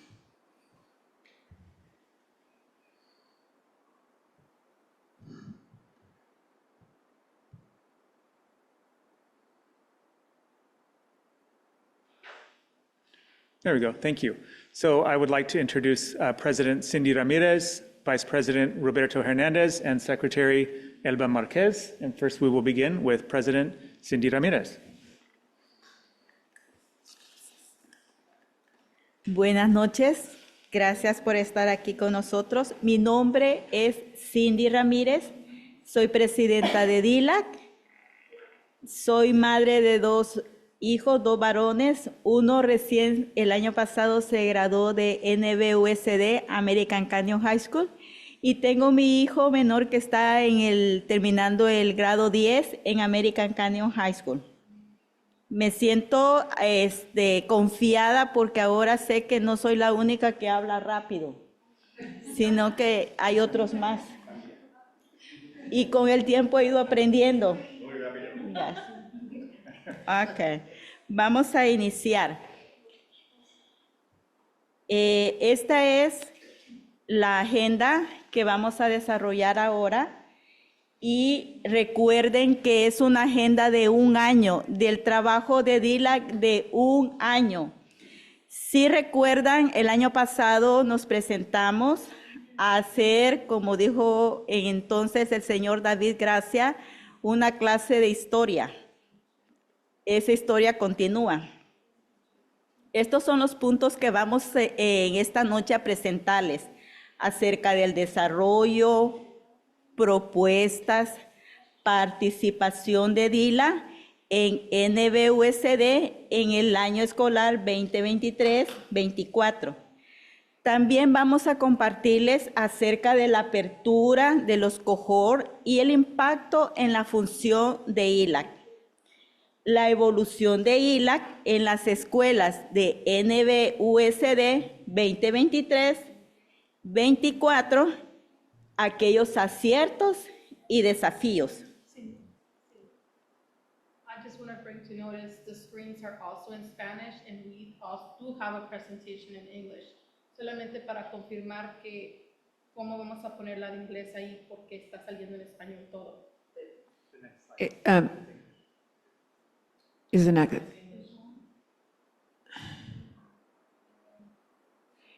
just in terms of it's okay. You can Okay. display in Spanish if you would like. Okay. The materials have been made available in both languages, and so someone can access that as well.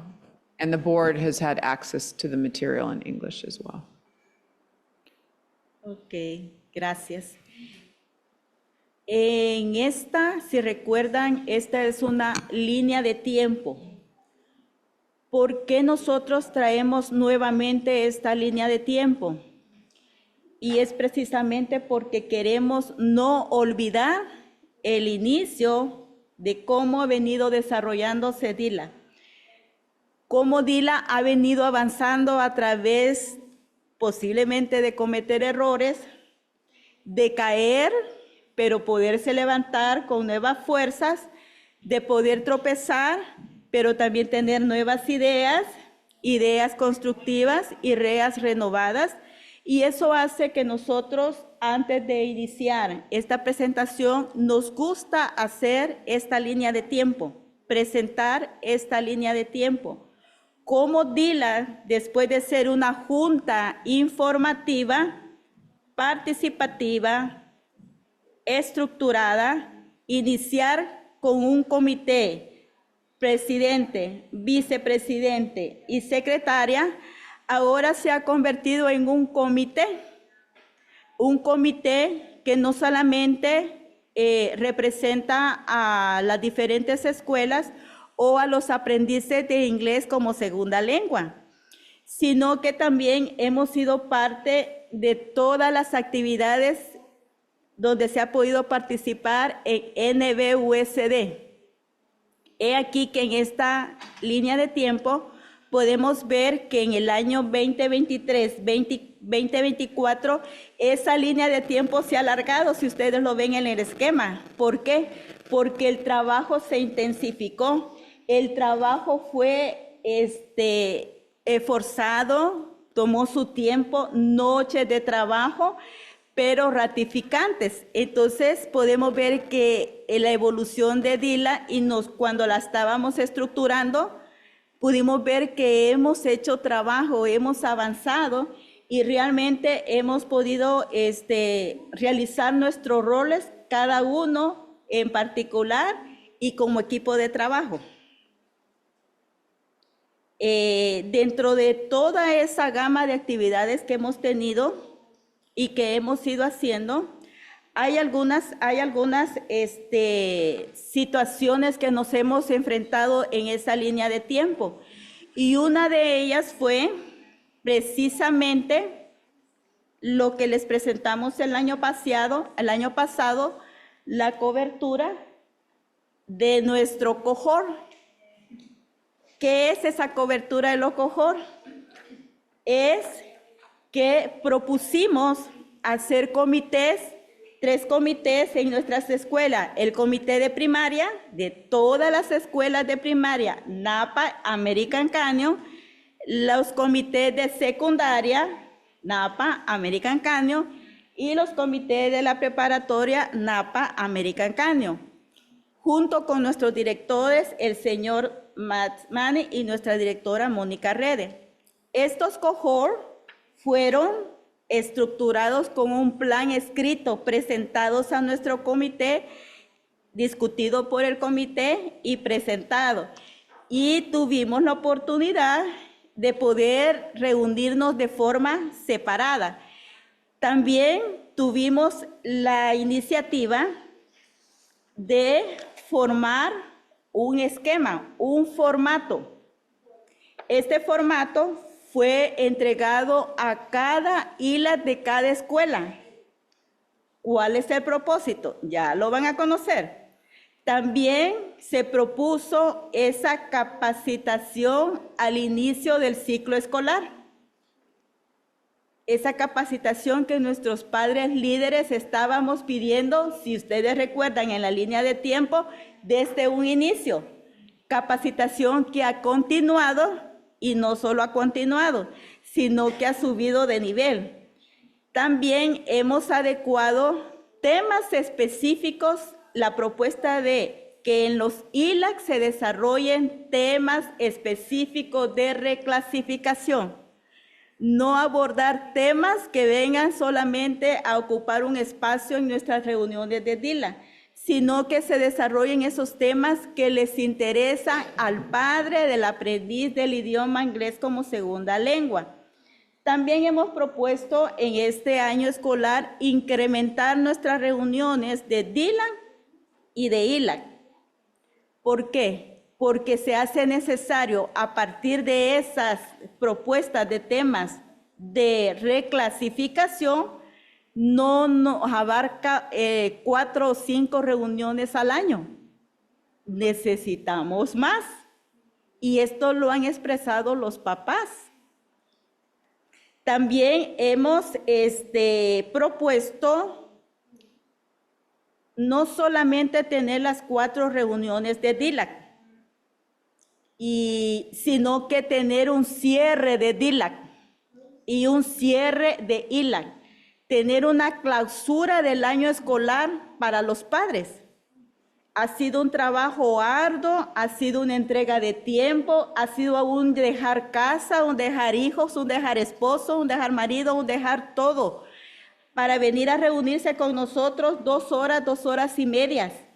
Entonces es necesario también reconocer ese esfuerzo de los padres y se ha propuesto llevar una clausura para eso.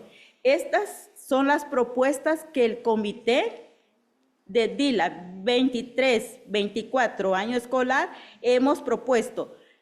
Posteriormente vamos a ver cuáles de estas propuestas ya están encaminadas, ya están ejecutadas y otras están por verse. En este sentido, de esas participaciones que hemos puesto, me falta una, ¿verdad? En esas participaciones o esas propuestas que hemos tenido para los papás o para el distrito, nos hemos tenido que convocar, hemos tenido que tener reuniones, hemos tenido que hasta votar para que esas propuestas fuesen hechas y hemos tenido la aprobación en la disposición de nuestros directores, la señora Mónica Reddy y el señor Mane. En esta participación que tiene DILAC dentro de NVUSD, ha ido a otros niveles, ha ido a otras organizaciones, ha ido a otros comités por el cual el distrito está trabajando. Entonces ya DILAC ya no dejó ser solamente reunirse con los representantes de ILA, sino que ahora somos parte del trabajo de NVUSD. Y para esto yo se lo voy a dejar al señor Roberto Hernández para que nos expliquen un poco más. Gracias. Buenas noches. Es un placer nuevamente estar con ustedes. Esta vez no vengo tan nervioso, vengo más que nada contento de verlos nuevamente.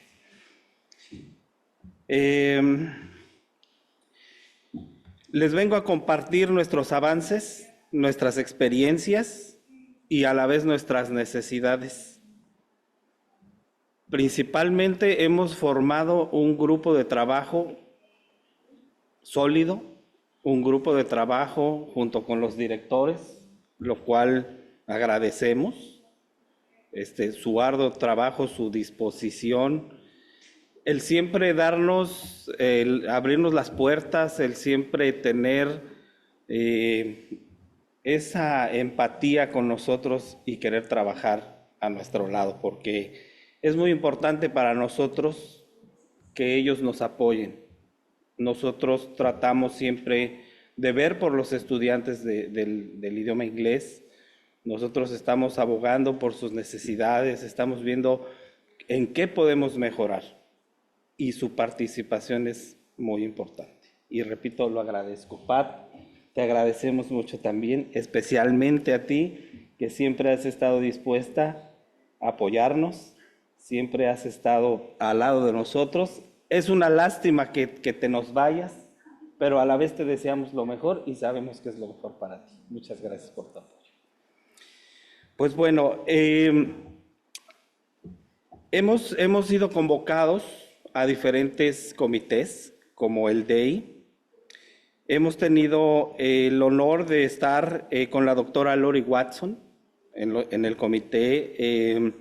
Han sido reuniones enriquecedoras, productivas y nos ha permitido crecer. Hemos tenido reuniones en septiembre, en noviembre, en febrero. Aportamos un poco de nuestro tiempo, pero a la vez nos enriquecemos, como ya lo había dicho. Y además lo agradecemos mucho que nos tomen en cuenta porque, vuelvo a repetir, es un trabajo en conjunto y es muy valorado por nosotros. Que acepten nuestras opiniones, que acepten nuestras aportaciones y eso nos da mucho orgullo y nos alienta a seguir aquí adelante. Agradecemos también las capacitaciones que nos dan porque también eso nos hace crecer. Hemos acudido, también hemos asistido a los comités de coalición. Hemos sido convocados, participamos arduamente, hemos estado en recorridos y visitas virtuales, presenciales, como en UC Davis. Hemos estado como en la Escuela de Iniciativa Empresarial, en las escuelas públicas de Oregon y trabajamos arduamente. Y me gustaría también agradecer a mis compañeras por su capacidad, por su perseverancia, por su tiempo. es enriquecedor trabajar con ellas. Le voy a dar la palabra a mi compañera Elba Márquez y posteriormente regreso con ustedes.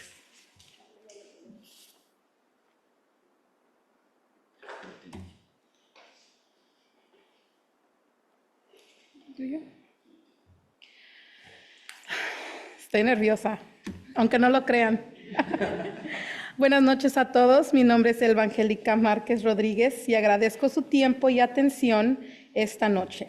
Soy madre de 4 y soy madre activa en la escuela primaria Willow y en la escuela secundaria Unidos Middle School.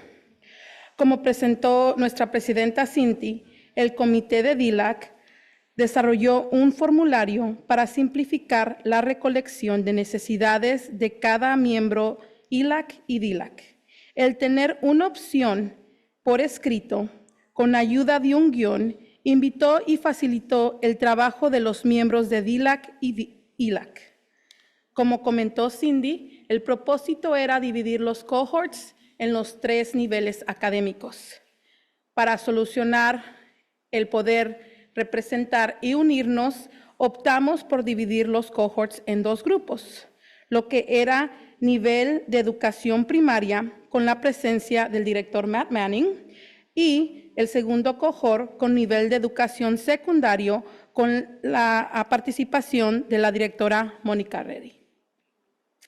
Con el entendimiento de que cada uno de estos grupos tiene sus propias necesidades. No son las mismas necesidades de nivel primario a nivel secundario. Las fechas pactadas que ven en la pantalla con el distrito finalmente llegaron después de esperar pacientemente. Nuestra primera reunión fue asistida por 27 padres por el grupo de primaria y 12 por el nivel de secundaria. Esto creó un buen problema. Nos obligó a pensar rápido y adaptar la reunión de primaria para compartir las necesidades, preguntas y comentarios en el tiempo otorgado. Así que mientras el grupo de secundaria ofreció tiempo de exponer a cada persona en su reunión, el grupo de nivel primaria optó por trabajar en grupos pequeños para identificar las necesidades más comunes. Se pueden preguntar qué sucede en estas reuniones y si estas reuniones llegan a tener fruto. Y para eso hemos invitado a padres activos e involucrados en la comunidad, en especial en el programa de ILAC y DILAC, que asistieron a los cohorts y a las reuniones de sus ILACs.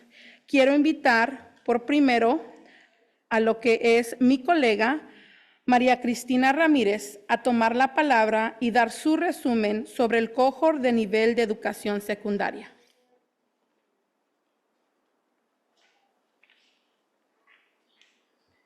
Hola, buenas noches. Mi nombre es María Cristina Ramírez, soy presidenta del comité ILAC en Silverado Middle School. Antes que nada, quiero dar las gracias por permitirme estar aquí. He estado participando en dicho comité desde que mi hijo cursaba 4º grado en Snow Elementary. Ahora ya cursa 6º grado en Silverado Middle School. En estos 3 años he visto grandemente el cambio significativo que ha habido tanto en el comité DILAC como en ILAC, ya que en mi primer año fue un reto para mí, ya que no contaba con una capacitación correspondiente para poder desempeñar mis funciones. A lo largo del tiempo, NVUSD nos brindó una capacitación en la cual me ayudó bastante a comprender mejor cuáles eran mis funciones. Comprendí que tenía que hablar con la administración de la escuela, ya que no contábamos con un comité como tal, a la cual fui escuchada y apoyada por la directora y el enlace de padres. Se realizó por primera vez un comité conformado por presidenta, vicepresidenta y secretario. Participar en la elementary fue un reto, sí, pero con apoyo de la escuela, del distrito y el comité DILAC, todo se hizo más fácil. El comité DILAC, que está conformado por Cindy, Roberto y Elba, ha sido un gran apoyo, ya que con ellos me siento apoyada grandemente y identificada. Este año, que me tocó la transición de un elementary a una middle school, ha sido un gran cambio, ya que hay nuevos retos. Uno de ellos es la participación de los padres de familia en las reuniones ILAC. No contamos con la participación que se necesita. También se pierde el interés y la importancia del comité ILAC en el sentido que, aunque recibimos la misma información para los comités y directivas, a mi perspectiva no se sigue como tal.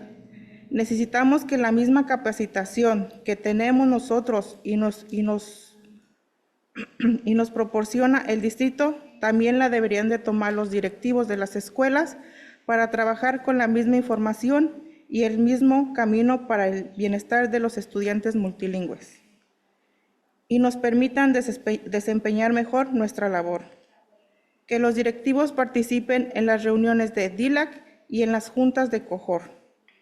Las juntas de cohort han sido beneficiosas, ya que exponemos todas las necesidades y somos escuchados por un representante del distrito, a lo cual agradezco, ya que sabemos que sí estamos siendo escuchados. Las reuniones de cohort son de 1 hora, y aún así siento que necesitamos más tiempo para exponer todas las necesidades. Tenemos mucho trabajo que hacer. Espero que el año escolar que esté por venir sea mucho mejor. Gracias por todo el apoyo brindado en este curso escolar y gracias por su atención. Gracias, María Cristina. Quiero agradecer su comprensión al entender que nuestra colega María Torres, a la cual está convocada en esta reunión, no está presente, ya que como el resto de mis colegas presentando hoy en la noche, estuvo en la reunión de DILAC, como mencionó la doctora Musetti. Y esta reunión se llevó a cabo la noche de ayer. Y el estar presente 2 noches consecutivas es más que difícil con un recién nacido. Su familia de 5 ha crecido a una familia de 6 y gozan de su nuevo integrante. Agradezco su comprensión. A continuación, quiero invitar a mi colega Carla Gómez a hablar de su experiencia con el cohort de nivel educativo primario.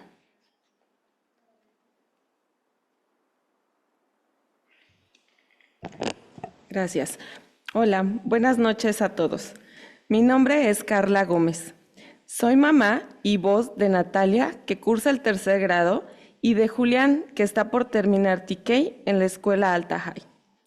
Pero también soy presidenta del grupo ILAC y representante y voz de más de 50 estudiantes multilingües que asisten a esta escuela, que a pesar de ser pocos alumnos, también forman parte del distrito escolar de NVUSD. Las juntas de cohort nos han abierto un espacio para expresar y compartir nuestras necesidades como grupo de padres de alumnos multilingües, necesidades académicas, de reclasificación y sociales. Y a partir de esto hay un antes y un después en nuestro desempeño según la posición que ocupamos dentro de nuestras escuelas.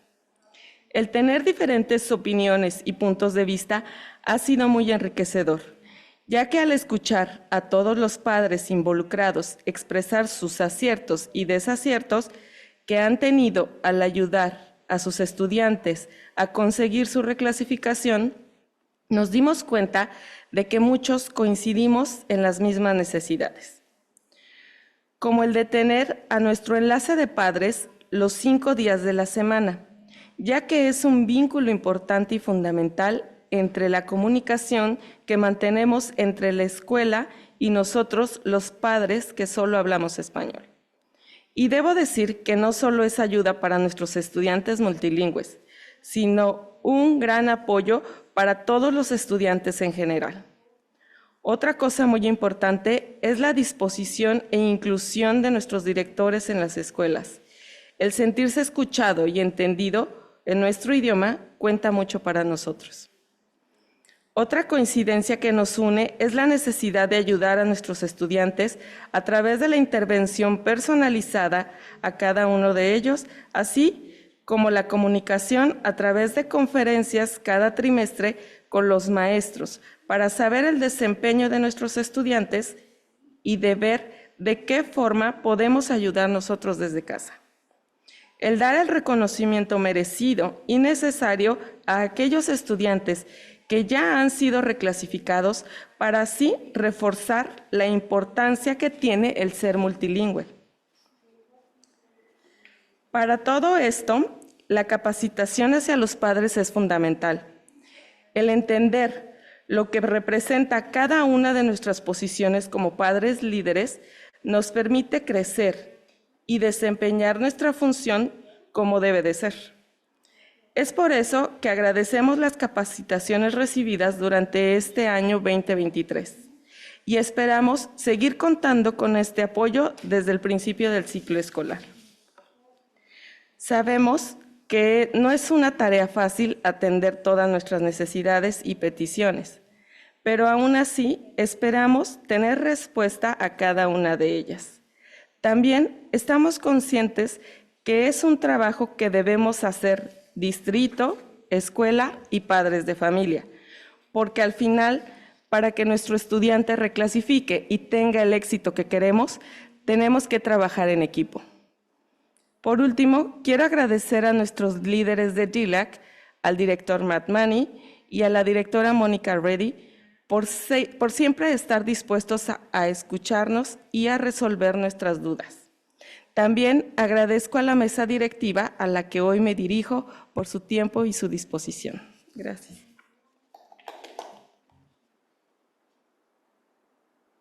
Excuse me. Give me a minute. Sorry.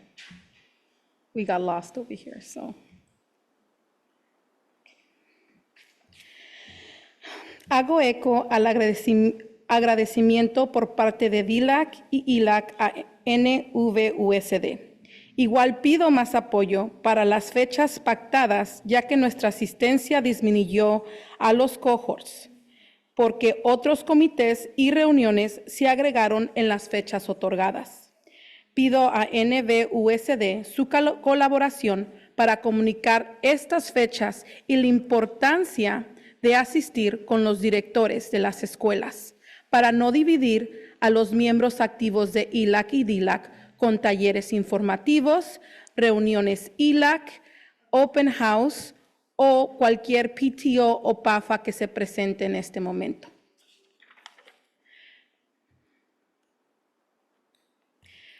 Hemos invertido tiempo, trabajo en equipo y aprendizaje para fomentar la participación de ILAC y DLAC.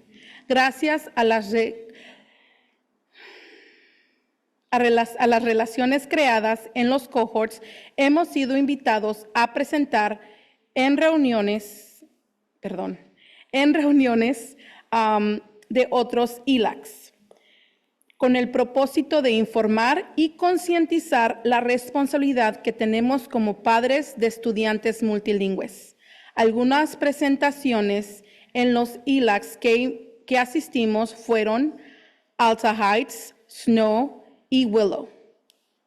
Algunos de estos temas fueron: ¿qué es ILAC? ¿Qué es DLAC? ¿Qué es la reclasificación y cómo se logra? ¿Por qué el estudiante es considerado multilingüe o aprendices de inglés?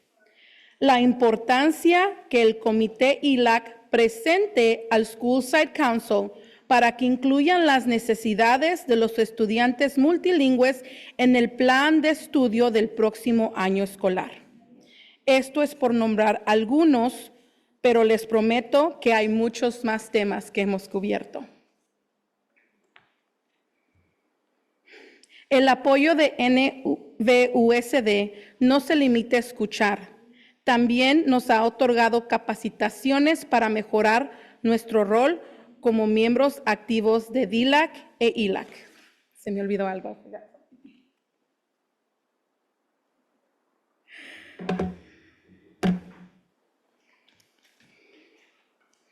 Mi pasión por aprender cómo mejorar la educación de aprendices de inglés y mi ideal de ser la persona que yo necesitaba cuando era niña me induce a involucrarme en mi comunidad. Y por eso he asistido a la mayoría de estos talleres de liderazgo que NVUSD ha ofrecido. Si le preguntan a mi esposo, él diría que de NVUSD no salgo. Aparte de asistir a los talleres de motivación con el presentador Carias y José, he sido parte del primer piloto de liderazgo y no estoy muy cierta si fue el año 21 o 22. Pero este liderazgo fue por parte de la organización On the Move. Afirmo que el taller de liderazgo de On the Move afirmó el interés de padres dispuestos a aprender y el usar una organización local y conocida para la comunidad incentivó a que nuevos padres participaran aunque no fueran parte ya de DILAC o ILAC. Al igual, faltó un nivel de conocimiento de los temas responsabilidades y funciones de ILAC y DILAC, qué es un multilingüe y qué es la función de reclasificación, y desafortunadamente no generó retroalimentación. El segundo taller de liderazgo que yo asistí fue por parte de Gain Solutions en el 2023. Sí había noción de los propósitos y responsabilidades en ILAC y DILAC, pero desafortunadamente hubo una desconexión a nuestras necesidades, ya que la presentadora dijo en voz alta que ella no se consideraba multilingüe y que ella no se consideraba latina y no había vivido por estas experiencias. Apreciamos su transparencia, pero fue una desconexión a nuestras necesidades. Esta última presentación que ven en la pantalla es el entrenamiento de CABE. Este taller de liderazgo llenó las expectativas de DILAC con su nivel de profesionalismo, noción de todos los temas y la empatía a nuestras necesidades. Nos gustaría que estas capacitaciones también se ofrezcan a los enlaces y directores, ya que una de las dificultades presentadas por los padres activos es la falta de noción de los protocolos y funciones de DILAC y DILAC y el no estar en la misma página. Otorgo el piso nuevamente a nuestro vicepresidente, Roberto Hernández, para el tema de metas del 2023-2024. Gracias. Muchas gracias. El año pasado me tocó plantearles nuestras metas a futuro. Hoy vengo a compartirles lo que hemos logrado, que ha sido bastante.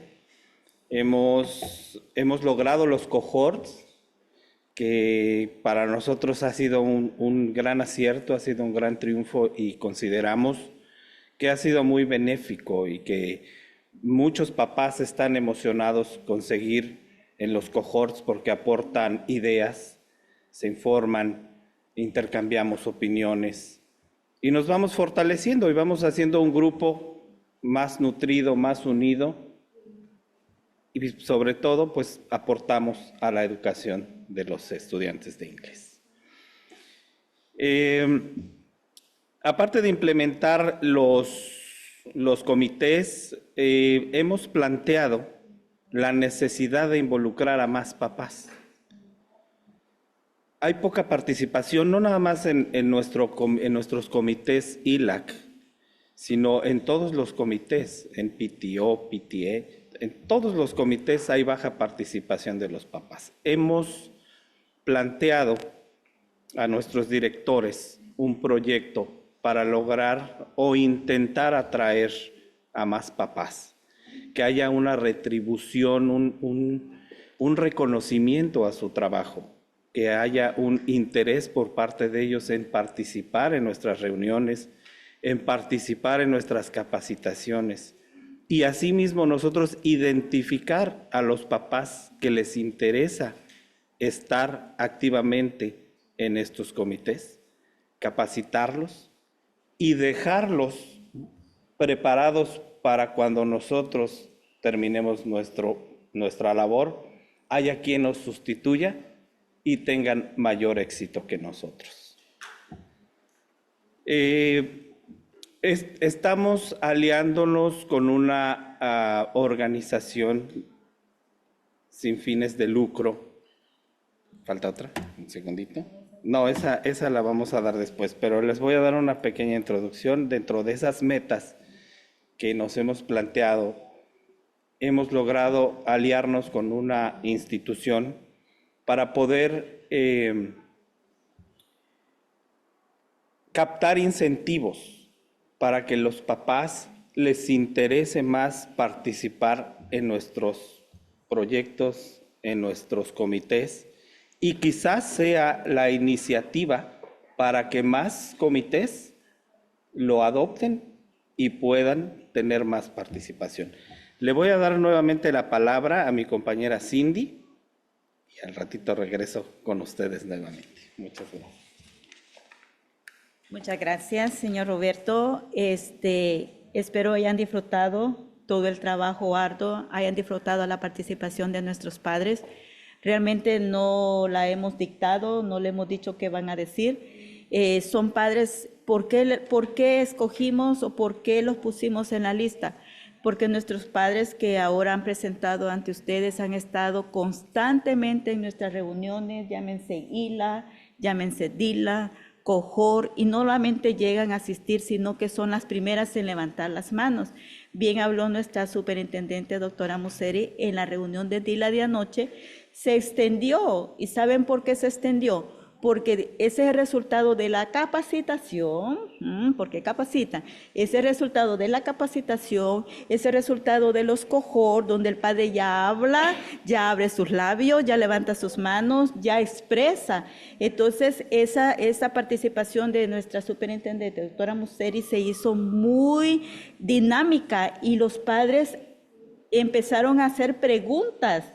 Yo me impresioné, dije, wow. Realmente el trabajo que hicimos en este año fue compensado con eso.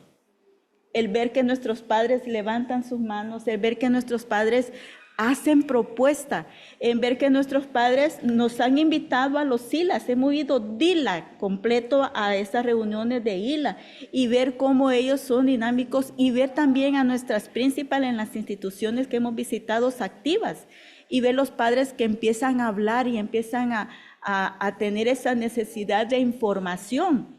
Hubieron padres que dijeron, este año ha sido un año de tanta información, que lo que ellos están esperando aún es más información. Entonces, precisamente cuando nosotros, y aquí lo traje, tenemos estatutos de DILAC. O sea, DILA no es una idea que surgió en alguien y llenemos este espacio. No, DILA está estructurado por NVUSD con estatutos específicos, con estatutos que me tocó estudiarlos uno por uno porque queremos ser ese DILA que se dispone a hacer el trabajo de padre ayuda del distrito, no el padre que señala, que critica, o que se enoja con el distrito, o que vea el distrito como el enemigo, cuando no es así, porque nosotros vamos y dejamos a nuestros hijos 5 días a la semana y más de 5 horas. Entonces tenemos que confiar en que es nuestro apoyo. Entonces en ese momento fue que nosotros decidimos en una de los DILA estudiar esos estatutos y entregamos a cada uno, con ayuda de nuestros directores, a cada uno de los participantes, y no para que se fuera a engavetar, sino que se les dejó la tarea de revisarlo, de estudiarlo. He allí que doctora Museri vio el resultado de eso y ayer hicieron unas preguntas que dije yo, vamos por el buen camino. Y al verlas participando ahora, verlas que ellas escribieron su folleto y que están ahora aquí presentes a esta hora de la noche, 2 días consecutivos, ayer y ahora, eso es gratificante. Créanme que hemos pasado con el comité, nos reunimos, llegamos hasta las 10 de la noche. O sea, no solo ustedes llegan tarde reunidas, nosotros también. Y miren, y trabajamos. No es idea, yo no impongo una idea por ser presidente.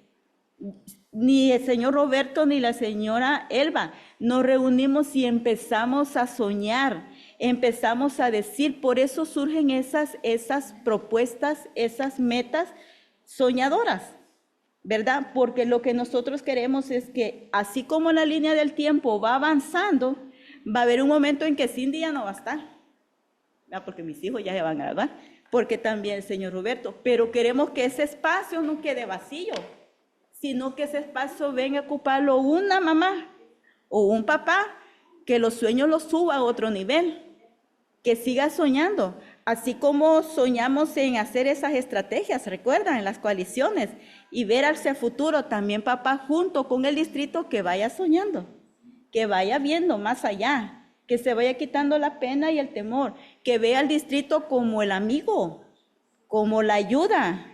Si yo entrego a mi hijo ahí en la escuela, me conocen de donde entré, en Napa Jackson, en American Mini School, en High. ¿Por qué me conocen? Porque yo entrego a mis hijos, pero aquí estoy yo, soy la mamá, ¿verdad? Y conocen quién es Cindy, pero precisamente porque sé que ellos me están apoyando y que yo también tengo que retribuir ese apoyo.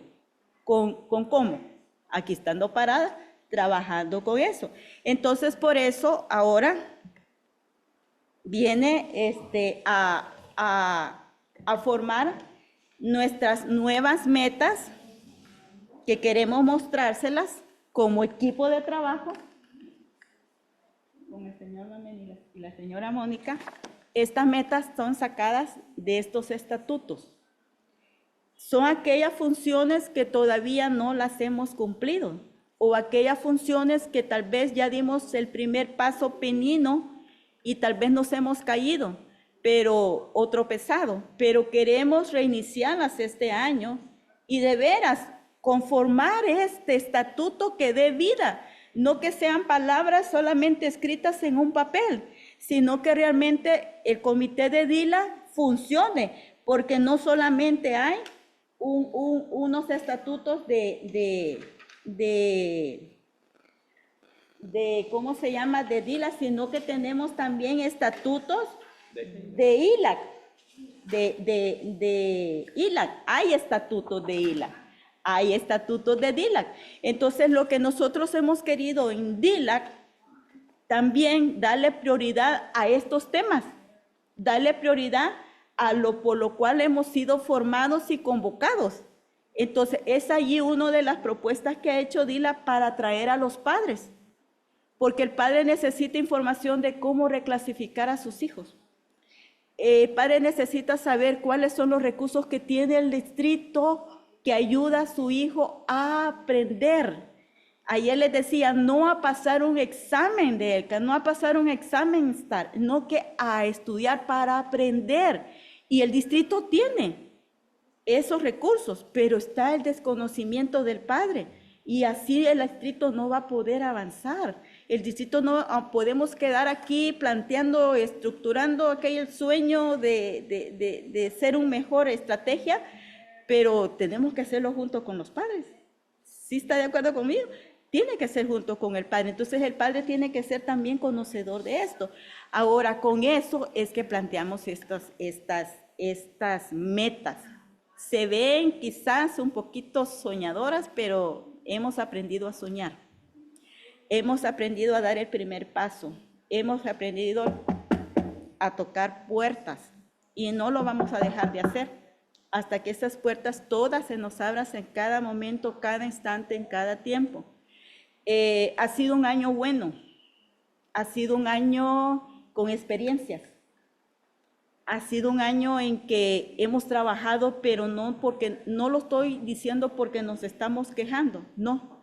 Es porque si nosotros nos hemos comprometido ha sido por eso, ¿verdad? Cuando dicen DILA, aquí está DILA.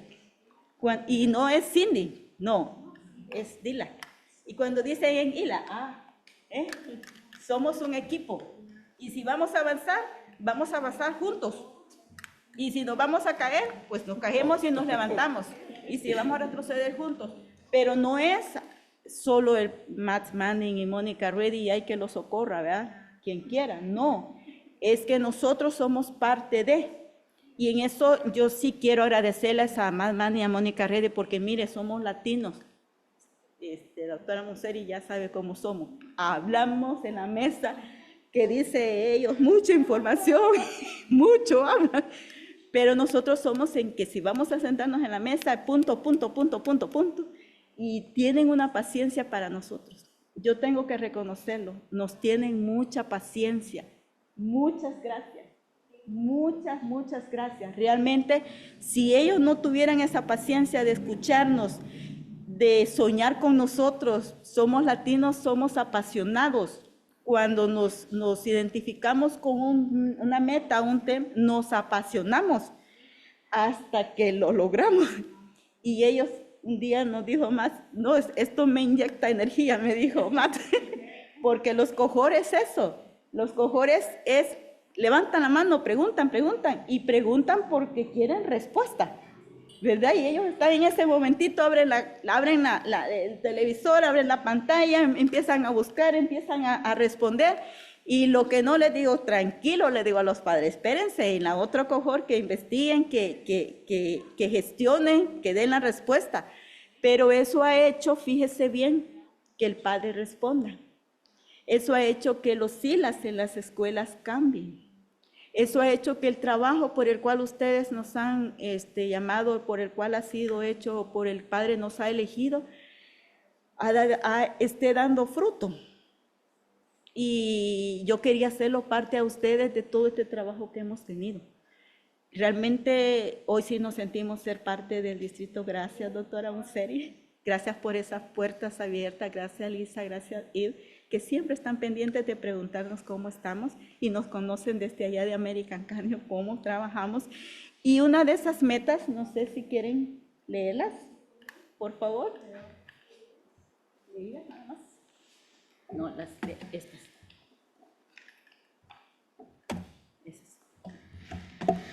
Muy bien, una de nuestras metas es fortalecer la colaboración con los directores, que de por sí ya es bastante fuerte, queremos fortalecerla más. Tener comunicación activa con la administración de cada escuela. Hemos tenido comunicación con algunas escuelas, pero nos gustaría tener más acercamiento y apoyarlos para que sus juntas de ILAC sean más fructíferas. Colaboración bilateral con los comités escolares. Les decía hace un momento que tenemos un proyecto y ojalá que sea un proyecto exitoso para que sea la punta de lanza y los demás comités también se apoyen en tener a más papás en sus comités. Asistir a las reuniones del Comité Asesor de Padres y Madres para las valoraciones de LCAP. Actualmente recibimos un informe, pero nos gustaría estar un poquito más enterados, un poquito colaborar más, ser más participativos en las cuestiones del LCAP. Analizar y firmar las recomendaciones del DILAC al LCAP. Asesorar al distrito en el proceso del sello de alfabetización. Nosotros queremos estar al 100% como un comité activo en todas las funciones que nos corresponden. Presentar las necesidades de los estudiantes multilingües, en el desarrollo del presupuesto y el plan económico. Nos acabamos de enterar hace poquito en una de las reuniones cohort que los ILAC deben de presentar al School Site Council las necesidades para que las tomen en cuenta en el presupuesto. Entonces queremos hacer partícipes también a todos los ILAC para que lo adoptemos. Esas son algunas de las metas que tenemos a futuro y esperamos la próxima vez que nos veamos decirles que las hemos cumplido, seguir avanzando juntos y que sigamos todos creciendo como hasta ahora lo hemos hecho. Muchísimas gracias por su atención. Y hoy dejamos la puerta abierta para sus preguntas, recomendaciones, sugerencias, contribuciones, con todo lo que necesita, porque este comité del ILAN no va a crecer si usted no está junto con nosotros apoyando. Si usted nos dice, pueden hacer esto, pueden mejorar en esto, solucionen esto. Aquí adentro podemos pensar que no estamos fallando, pero ojos afuera sí pueden ver qué es lo que no estamos haciendo. Dejamos este espacio para cualquier tipo de comentarios o preguntas sobre cambios.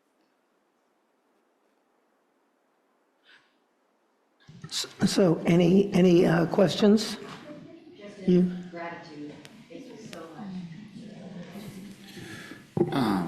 I did have some comments. I was kind of excited to see this update. It was neat to see some of the growth that is happening with the ELAC and DLAC groups. It was neat to witness that you guys are sort of standardizing things. You sent out that form and that you expected all of the ELACs to then start using.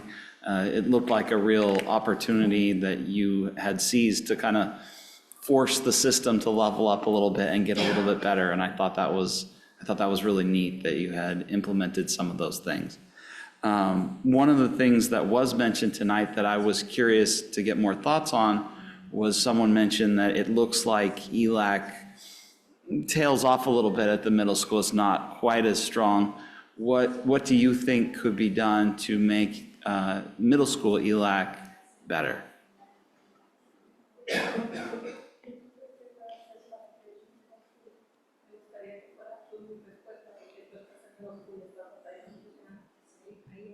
Al micrófono, por favor, cuando hablan, para que los puedan escuchar. And also the how, like how do you reach out? Una de las razones que yo decidí estar aquí es porque en middle school los papás son más alejados de los niños. En middle school los papás es muy difícil llamar su atención.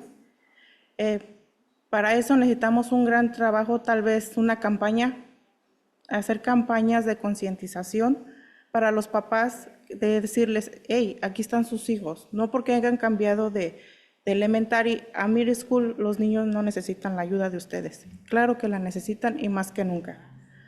Otra de las cosas es la información que tenemos con los directores. Tal vez de hacer un comité es la misma información, pero la entendemos de diferente manera. Al momento que yo entré a ILA, que venía de una elementary, noté la gran diferencia de que, aunque son las mismas estatutos, se rigen de diferente manera. Entonces, necesitamos todo ese cambio para que nosotros trabajemos por el mismo camino. No que tengamos una idea de que tenemos los estatutos, pero los elaboramos de diferente manera. Entonces, yo siento que allí es donde nos deben de, tal vez, ayudarnos con los directores a que esa unión y ese entendimiento de los estatutos esté junto. También otra de las cosas que yo noté al transcurso del elementary es que en el elementary, no sé, hay una bomba de papás que dicen yo quiero estar atrás de mi hijo porque tal vez está pequeño. Acá no. Acá la última junta que estuvimos fueron 5 papás. Entonces, también al decirle al papá, estoy aquí porque yo estoy trabajando, pero es obligatorio, y tener una respuesta y decir, oh, no es obligatorio que tú estés aquí, pero es como decirle, no vengas. Tenemos que concientizarlos a fondo de toda la responsabilidad que ellos tienen, que tenemos como papás. Yo tengo a mi hijo en 6º grado. Desde que yo estuve en la elementaria he estado atrás de él como voluntaria, viendo cómo lo puedo ayudar. Quisiera que los demás papás también tuvieran ese tiempo. Yo sé que es difícil porque trabajamos, yo también trabajo. Estoy despierta desde las 4 de la mañana, aquí estoy. Y hacerles concientización de que nuestra ayuda es la más importante que pueden tener nuestros hijos. No, tenemos muchas herramientas, sí, en el distrito, pero en casa también tienen que tener sus herramientas. Entonces, una de las cosas que yo noté en el transcurso que tuve en el cambio de una elementary a una middle school. Me sentí triste a la vez, sí, porque venía de un lugar donde me sentía apoyada, me sentía conforme me sentía que yo estaba avanzando, que estaba ayudando a los niños, que estaba ayudando a las familias. Cuando llegué acá, al mirar que en la primera junta estuvimos 4 padres y esos 4 padres somos los que hicimos el ILAC. Entonces sí fue como una frustración decir, son 215 alumnos que están próximos a reclasificarse. ¿Dónde estamos los papás? Yo le recomendé a la directora de Middle School que si podíamos el año que entra hacer paquetes de información específicamente para este grupo, haciéndoles llegar a los papás todas las herramientas, toda la información de dónde están sus hijos, en qué programa están sus hijos. Porque aunque ustedes no lo crean, en Middle School hay papás que no se dan cuenta que sus hijos están en el mismo programa de aprendices de inglés. Son muchos detalles, pero siento que es poco a poco ir avanzando en todo esto. Thank you. Yo voy a abordar un poquito más el tema. Creo que también el ejemplo es muy importante y consideramos que nosotros estamos dando un muy buen ejemplo para que más papás se animen a participar, porque están viendo un gran cambio, están viendo la participación, están viendo que hay capacitación, están viendo básicamente que estamos trabajando. Entonces eso consideramos que es un muy buen ejemplo. Estamos aquí, nos reunimos, intercambiamos puntos de vista, somos un equipo y los papás lo están viendo. Entonces esperamos que ese gran ejemplo que les estamos dando sirva para que más papás estén dentro de los comités. Es difícil, pero no imposible. Y cada día estamos viendo que por lo menos un papá, 2 papás se van sumando a esta ardua labor. Entonces, creemos que vamos por buen camino. Sí hace falta mucho trabajo, pero esperamos muy pronto que más papás estén sumados a estos comités y que vayamos aportando cada día nuestro apoyo hacia el distrito escolar. Yo necesito hacer una pregunta. Y se la quiero hacer a los directores Matt Manning y a Mónica Reddy. Sé que ellos han estado ahí escuchando a cada uno de los padres de los diferentes niveles, pero me interesa mucho saber la opinión que ellos tienen acerca de los cohort, cómo se sienten el tener un representante de cada escuela. Es bien difícil un director ir por cada escuela y moverse y saber qué es lo que está pasando. Pero el que de la escuela vengan al distrito, a NVUSD, y aquí planteen con una hoja llena, aquí está. Digo, me hacía yo la pregunta, ¿qué estará pasando en sus mentes? ¿Qué es lo que ellos están planeando? ¿Qué es lo que ellos sienten? ¿Cuáles son su visión? ¿Cuál es el propósito? Y me gustaría que nos iluminaran con esa respuesta.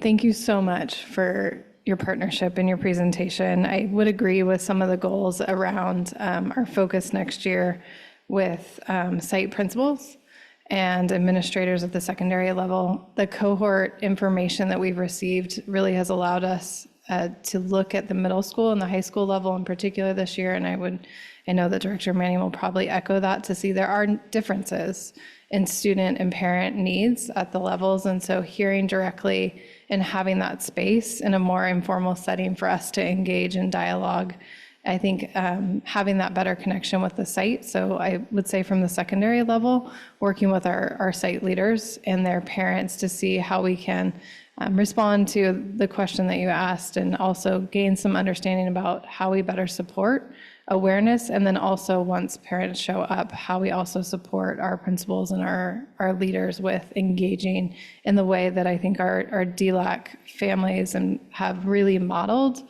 for our families how partnership works and how ongoing feedback from families around the needs of our students and our families really empowers both sides of the partnership to be responsive. So I would agree with the goals.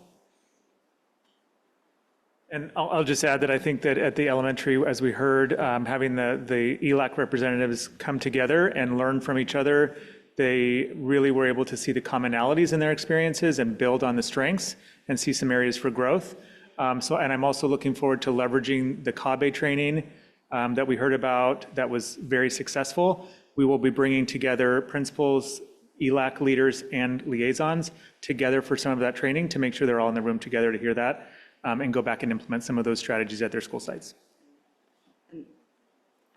And lastly, I'd just like to weigh in. So in preparation for doing the LCAP every year, I go and I meet with a wonderful DLAC, and it's a true partnership this year as they've gathered, they did their own needs assessment and prepared a document that shows me all the different things that they feel are needs for their students to be successful. And so I can now take that information very, very clearly laid out, and it'll be reflected in the LCAP that you'll see at the next board meeting. So you'll see that sort of cycle of feedback and then see actions that are identified to support our multilingual learners. Thank you. Yes. No tengo preguntas, pero mis comentarios serán breves. Primero, estoy impresionado con su presentación y con el nivel de detalle y dedicación que ustedes tienen a su organización. Y creo que lo que están logrando con la comunicación con los padres es imprescindible a nuestro distrito como un sistema de comunicación y colaboración con los padres. Y yo no voy a estar aquí el año que viene, pero espero que sigan a lograr sus metas y siguen a trabajar juntos con nuestra mesa para superar sus obstáculos y que siguen a soñar y que no solo que soñan, pero sino que esos sueños se convierten en la realidad. Gracias. Qué bonitas palabras. Gracias. Thank you, and I'll bet you got a 5 on your AP test. Okay, and now I want to ask do you want to say something? Okay. Yeah, just very quickly, I am so grateful and so impressed with your level of commitment and all the information that you've shared here. You have grown yourselves as parent leaders, and you are continuing to recruit and grow more parent leaders. And I can't think of a more important partnership to invest energy and collaboration with. So I'm so grateful to our district staff. It warms my heart to hear our parent representatives saying, your doors are always open, you are so patient, you listen to us and you answer all of our questions. That's exactly what we want to hear from the board level, that your doors are open and that your minds are open to the questions and feedback from our parent leaders in the community. And I know this is an area in our district in which we have made an enormous amount of growth over the last several years, and rightly so, because the needs of our multilingual learners were put aside for far too long. And the voices of the parents of our multilingual learners, the district was not seeking out those voices until recently. And so this team here is the team that has created and grown what is becoming more and more powerful of a tool and a partnership that will only serve to benefit all of our students. And I just want to thank you for your dedication and for your time.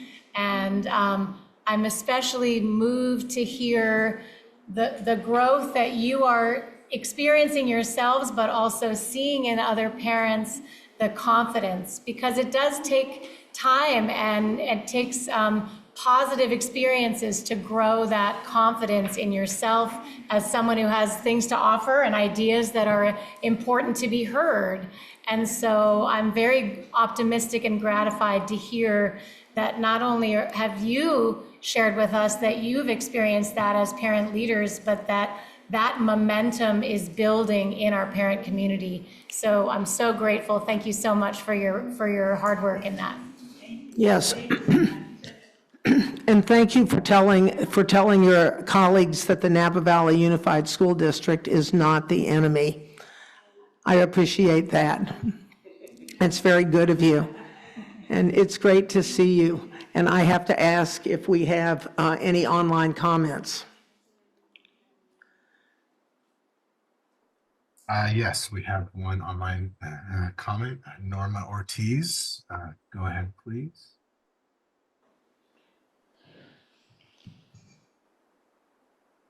Hello, can you hear me? Yes, we do. Thank you. Hello, my name is Norma Ortiz, and I'm a parent of a high schooler at NVUSD. I would like that part of the presentation aligned with the Department of Education addressing DLAC review comment on the development and annual update of the LCAP, Local Control Accountability Plan, per Ed Code Sections 52063, B1, 52062A2 from all of our schools. That are ELL program goals and objectives, as they also align with NVUSD vision, mission, and the purpose of ELACs and DLACs. Besides the reclassification process, the parent guardian notifications that parents and all parties involved understand how important their role is in ELAC and DLAC in terms of involvement, input, and participation. Outcomes of English language learners, the development of programs, what is being used at each school level, because at each school level it varies. The master plan development, not just leave it with trainings, take it to another level. In terms of the needs assessment, that have been or should always be conducted in each school.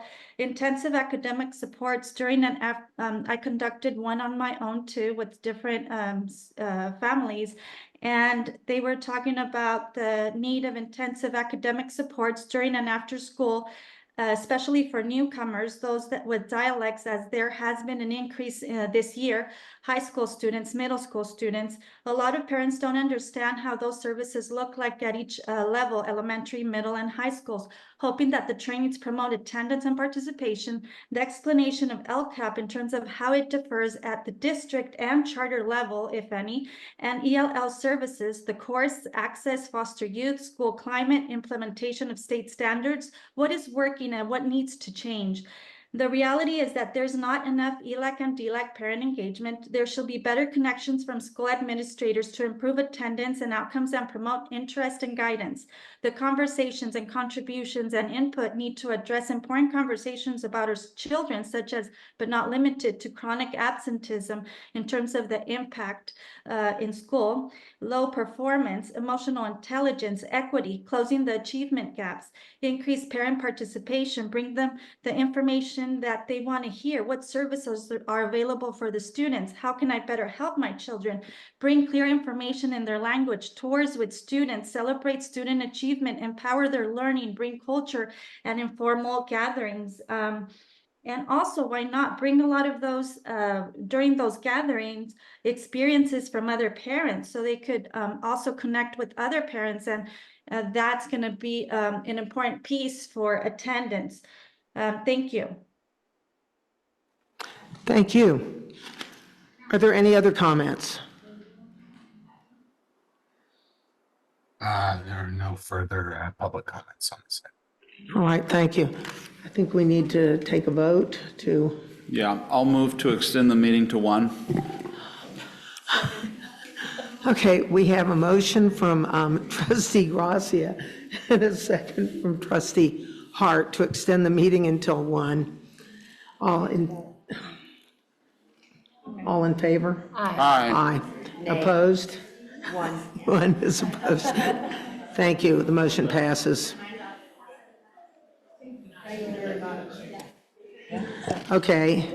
And we have introduction of supplementary English language arts instructional material adoption for middle school.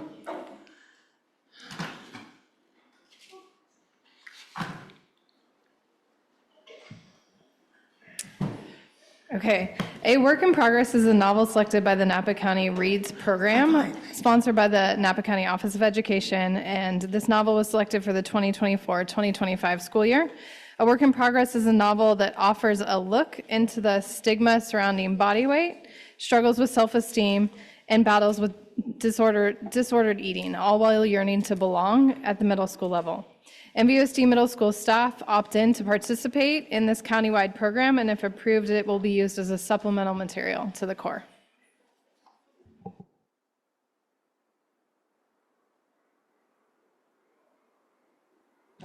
Are there any public comments on this? There are no public comments on this item. Any comments from the board? Oh, yes. Quick couple of questions. First, does StudySync support this novel? No. So no StudySync support. Why would we as a school district choose to participate in the Napa County Reads program?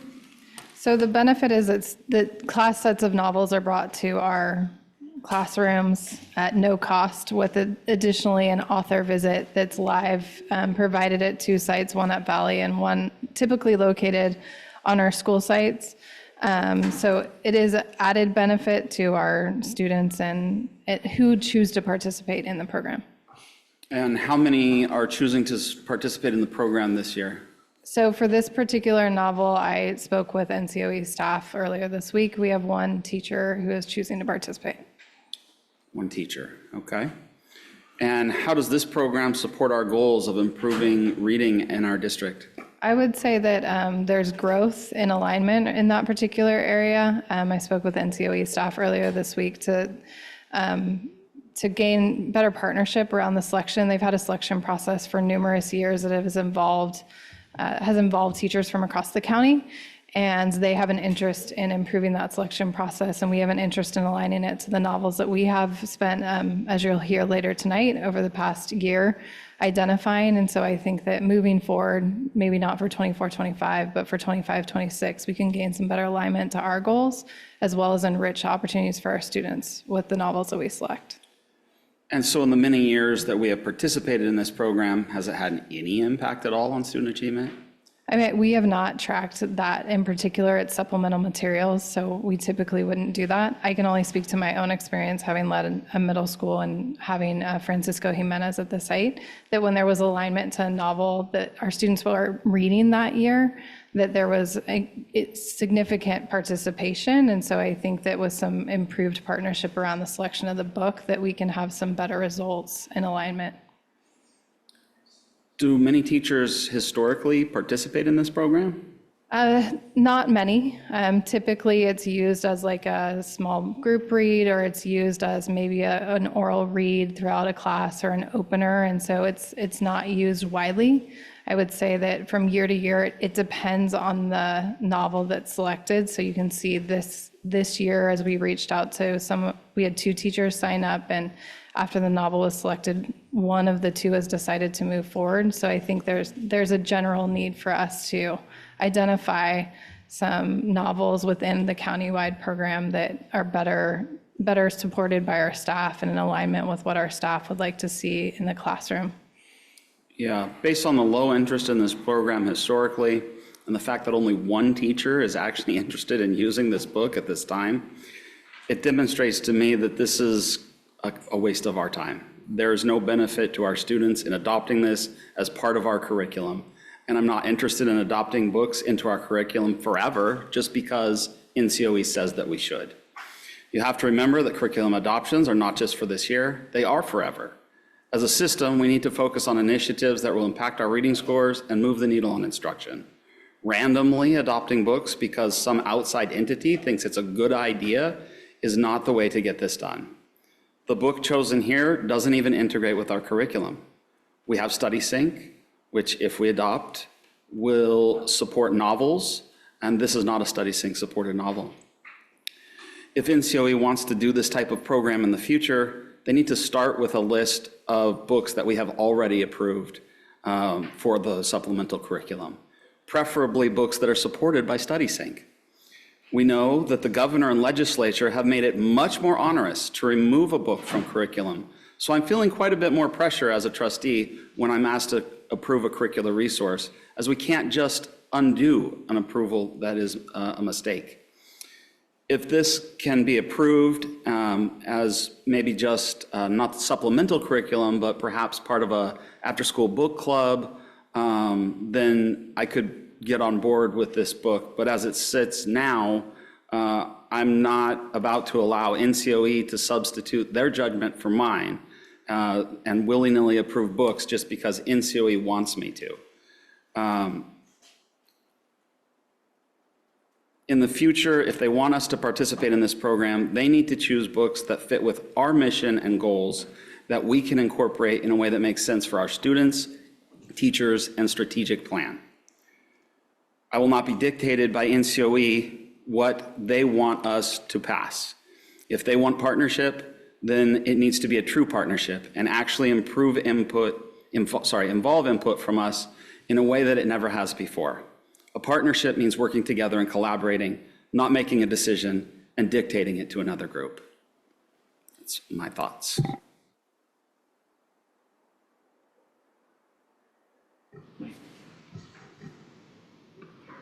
So I have similar feelings in that I think we should have a little bit of conversation about the book selection for this, especially since we are the largest school district, and if we decide to participate, that's mostly our students are going to be participating. But I do see some value in not necessarily going by study sync to choose books. I have mixed feelings about study sync. I know that used the right way, it can really impact the way that we teach children. But it's not the only thing that I think we should judge a book by. Just because it's not in study sync doesn't mean it's not good. I do want to say that I looked at the book list that they've chosen in the past. At least 2 of them, my kids have actually read through their classrooms. So, and actually one of them, my son, read the rest of the series after that and looks forward to new books when they come out. So there is some value to some of the books that they are choosing.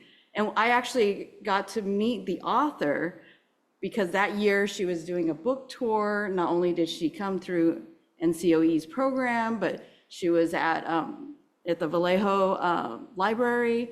So I got to meet her. She does a lot of other works that really feeds into what we want to have in terms of inclusion and equity in what we offer our students and representation. So I'm not opposed to having Napa County Reads, but I wish that, we could have a little bit of conversation in when they do make these decisions. So I'm very happy to hear that you're going down that path already. Can I just ask a clarifying question, please? You stated that you would be working more collaboratively with NCOE in 25-26. And for the purpose of alignment and everything that has been addressed here, is there, because it's doesn't sound like it's a wildly robust program and we have minimal participation from our own educators, is there a reason that we're waiting to 25-26 as opposed to implementing it next year? The process started earlier around the selection of the book and the gathering of interest from the teachers, and they've contracted with the author already and are in the process of purchasing the books. And so at this point, it's not possible to have an influence on the 24-25 school year.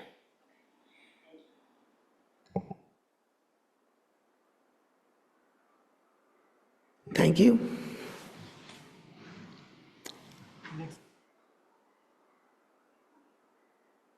Next item is introduction of core English language arts instructional material adoption recommendation for high school.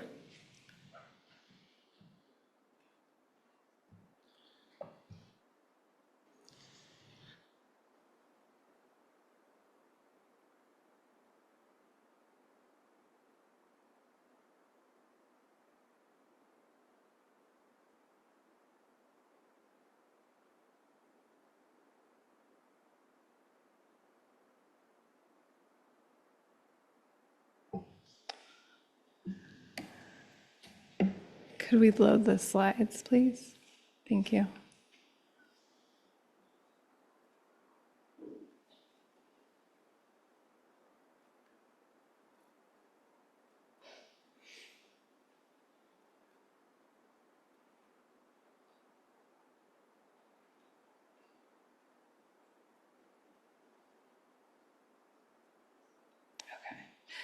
Good evening again.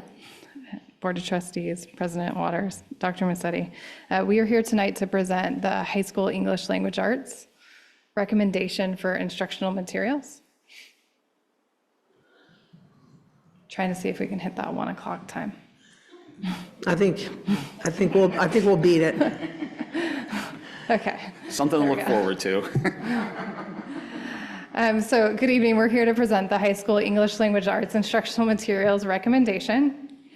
Tonight, I am grateful to have Kelly Miller here with us from our Instructional Support Services team and 2 high school teachers who have definitely hung in here tonight. I'm glad they don't have to teach tomorrow. Travis Titles from Vintage and Leslie Campoy from American Canyon High School. Before we get started, I want to ground us in our overall goal as an instructional division as we look to 24-25 around authentic literacy and the experiences that we hope come from the implementation of a core curricular resource. So our goal is always to have our students able, first and foremost, to actively read, talk, and write about a wide variety of sufficiently complex, high-quality literature and nonfiction. Literacy includes the ability to read, discuss, and write in the analytical, explanatory, and especially argumentative mode in every course, including electives and the arts. It also includes a manifest ability to write both short and long-form essays, proposals, and research papers, skills invaluable in both the academic and the workplace. The acquisition of literacy, thus defined as a primary means of acquiring knowledge, thinking skills, and verbal faculty.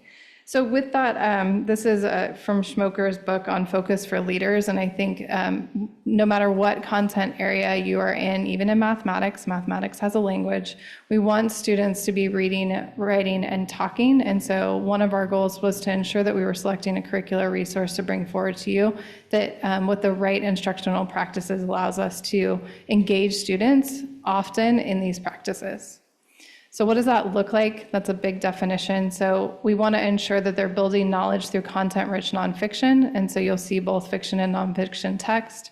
Engaging students in reading, writing, and speaking, so looking at evidence from the text, both literary and informational, and then having that regular practice with complex text and its academic language. And so as we sought out a resource, really trying to focus as we move into 24-25 across our contents TK-12, this is where we grounded ourselves in that movement.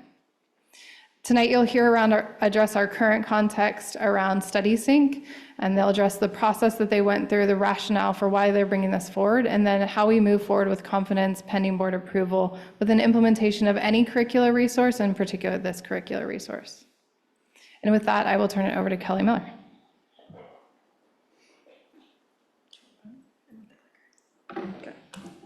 Thank you, Dr. Reddy. Good evening. I asked our English teachers from high school last year, hey, where are you getting your resources right now? Because it's been quite a while since we've adopted curriculum, and how long is that taking you? I took a picture because I was so shocked, but it also confirmed some assumptions that I was making about where are we getting our stuff. You'll notice some stars, some check marks on this picture. This was just chart paper in probably room 204 of the Ed Center. The stars and the check marks aren't decoration.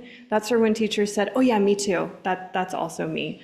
So we knew that a curriculum adoption was long overdue for our high school language arts. And we also know that our teachers are very talented. They have a very high standard for what reading, writing, and speaking in the classroom should be. They needed resources. Since the last time we adopted high school ELA curriculum, we have also adopted Common Core state standards. That was in 2010. They were modified in 2013. We have changed the way we interact with texts as society and as school systems. I remember the school carts that I had to share with the teacher on the other side of the wall from me, and we would make arrangements about who got to have the computer cart on which day, and we would put 2 kids per computer so that we had enough to go around. Now we have one-to-one students with devices, and we have students coming to school with all kinds of personal devices in their hands ready to go. So the way that we are reading, writing, and talking as a society has changed. Our standards have changed. Our core curriculum for language arts in high school has not.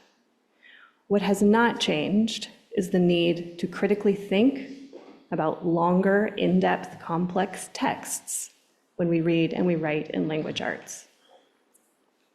So we followed a process. This is not new. This is what most of our curriculum adoption processes look like. What is unique about our experience is that I had a terrific ELA curriculum committee. One of them is here tonight. Another retired, so he was here earlier, but we had representatives from each of our comprehensive high schools. And as the year went by, beginning last April up to now, I've learned to trust these teachers, not only because they're good, they showed up, they volunteered to be part of the committee, but also they each bring really unique perspectives based on their teaching experience, based on the campuses where they work, and based on the advocacy that they brought every single time because of the teachers they work with and the students that they work with daily. Our timeline began last year in April. We met in the spring, we formed a committee, we defined what's most important to us. We looked at a number of textbooks that had really high reviews. Not all of them made the final cut. As I said earlier, we had a really high standard for what would work for us as teachers and in our school district. So we selected 2 curriculums to pilot. We piloted one in the fall, one in the winter, and here we are in spring of 2024 making our recommendation. It was really important when our team of teachers first met to identify, after all of this time and all of these changes, what are the things we are looking for that are most important to us in a curriculum? I've listed some of them here. One, of course, was that it is aligned to Common Core. We had listening and speaking strategies. Something that our teachers came out loud and clear is that they were doing their best to implement differentiation for our students with IEPs and our multilingual learners. It is a lot to do on your own as a teacher if you don't have curricular resources that help lighten that load. We also love our novels in high school. We teach a lot of novels full length, but we also know that to implement Common Core, you need some informational texts. Teachers were spending a lot of their personal time finding those informational texts that can build background knowledge and also build thematic connections with the longer novels that we're reading. And we know that writing needs to follow the complete writing process. They need graphic organizers. Teachers said, hey, I make a lot of exemplars for my class. It'd be really nice if we have a curriculum that already has exemplars that we can review with students, like what does a good essay look like? And it was also important because we've all seen our fair share of technology come and go through the classroom, that whatever we had was easy to use for a teacher and easy to use for a student. We did not want technology to get in the way. We wanted it to just be a seamless process. It was also very important that we had hard copies. I saw teachers do this quite a bit. Kelly, I want to see students turning the page in class.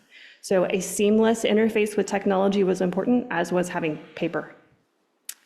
So we piloted 2 curriculums, as I said. One was HMH into literature. That's what we used in the fall. In the spring, we piloted McGraw-Hill Study Sync, and that's what we're here to discuss with you tonight. Cat's out of the bag. You know that's what we're recommending. I'd like to explain why. But I'm going to pass the mic for a moment to Leslie Campoy from ACHS. Good evening. So I'm going to start off with the first rationale, which is the effective implementation of standards. So one of the things that we liked about Study Sync as part of the pilot cohort, and then also once we got on our site, was the balance of rich and engaging fiction and nonfiction text. So a direct example I can give is we piloted a unit called Living the Dream. It was Unit 4 in Study Sync. And one of the primary texts was Fences by August Wilson. And I've taught Fences before, and it can be very difficult to find supplemental texts that go along with Fences that are going to engage the students and also can kind of connect around that same era. So I felt very fortunate with Study Sync because it gave me access to Zora Neale Hurston's How It Feels to Be Colored Me. And it also prepared the students because they had opportunities to use vocabulary beforehand. There were graphic organizers to use while they read it. There were questions that did follow up and did comparison work between Fences and Hurston's piece. Going into the critical reading of nonfiction, I think I kind of just touched on that, but it's the use of the graphic organizers, the use of the standard-supported questions. All of that's built into StudySync, and it's not something that teachers have to spend too much time creating on their own. An aspect to text apply to other content areas, it's really easy in StudySync to see an overlap between what we do in English and what the students are also doing in social science. That's what I was able to see most clearly during my pilot in 11th grade, but I know depending on who piloted, they might have also seen some connections to other subjects as well. But for me, it mostly came through with the social science connection around Harlem Renaissance and also the Jim Crow era. The next rationale is students will read and write and communicate proficiently. The writing does include the writing process, so it's taking them step by step through what they need to do. We start off with opportunities to communicate, start off with opportunities to gather their thoughts through the use of graphic organizers, goes into exemplars, and then there's also rubrics that follow up. There's also an opportunity for students to do some peer support work around the writing, so you can see other students writing pieces anonymously, and the students are given similar rubrics to use to assess each other.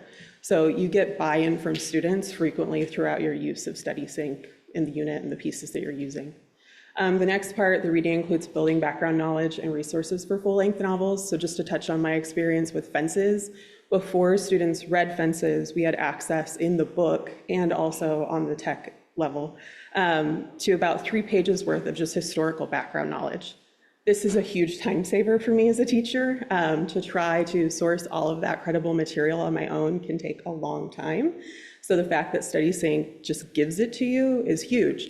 So my students were able to see important dates, important people, important themes, any kind of background knowledge they would have needed before reading Fences, just to understand that time period better. And this is true for all the units in StudySync. They're all going to contain a really rich level of background information. And that also just parlays into the individual pieces as well. Before students even just read Fences, there's another little mini summary, more background, more context building for students. And this saves me as a teacher a tremendous amount of time.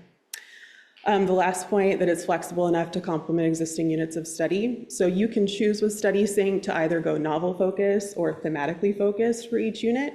I chose to pilot a more novel focus because that's what fit with our department. But when we had our planning day, we were actually able to see in 11th grade that we can take a novel that we really enjoy reading at site with our students, and it will fit thematically with one of StudySync's units.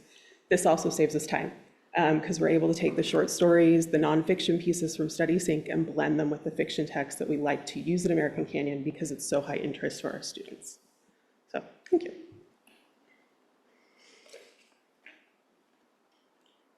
Thanks, Leslie. I stole a few images just to show you because we can tell you, we can show you some bullet points, but sometimes the picture's helpful. So one of the things that really sold teachers on StudySync was the fact that you can teach thematically, as Ms. Campoy mentioned, or you can use novels to teach the same standards and not just one, like there's usually a choice of 3. So the first 2 units of StudySync are set up like this. You see there's a thematic unit on the left, followed by 3 novels you could use that would teach the same standards, but through a novel instead of lots of short pieces.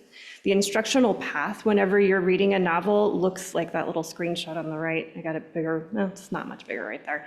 But just to give you an idea, it looks like a few chapters from the novel that you're reading, interspersed, usually with nonfiction texts or other short fictional texts that have a thematic connection to what you're reading so that teachers aren't pulling those other pieces for synthesis.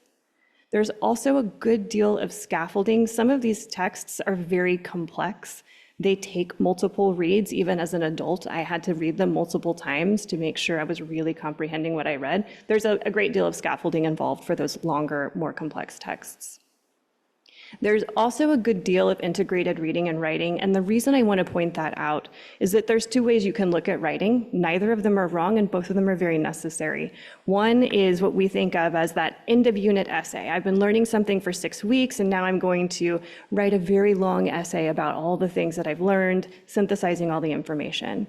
The other kind of writing that's really important is integrated writing, and that means you do some reading, you stop and do some writing. What that does is it helps you to remember what you've read, analyze what you've read, and make a deeper connection. So it's not just read it, bell rings, we go home. Study Sync has both of those. The integrated reading and writing is common throughout all of the units, as well as those culminating writing tasks. Those culminating writing tasks are the ones that follow the instructional path of plan, draft, revise, edit, and publish. I'm writing a dissertation on writing right now. I see that flow in all of the scholarly research on how we should be teaching kids to write. It's the right way to be doing things. It's embedded in Study Sync.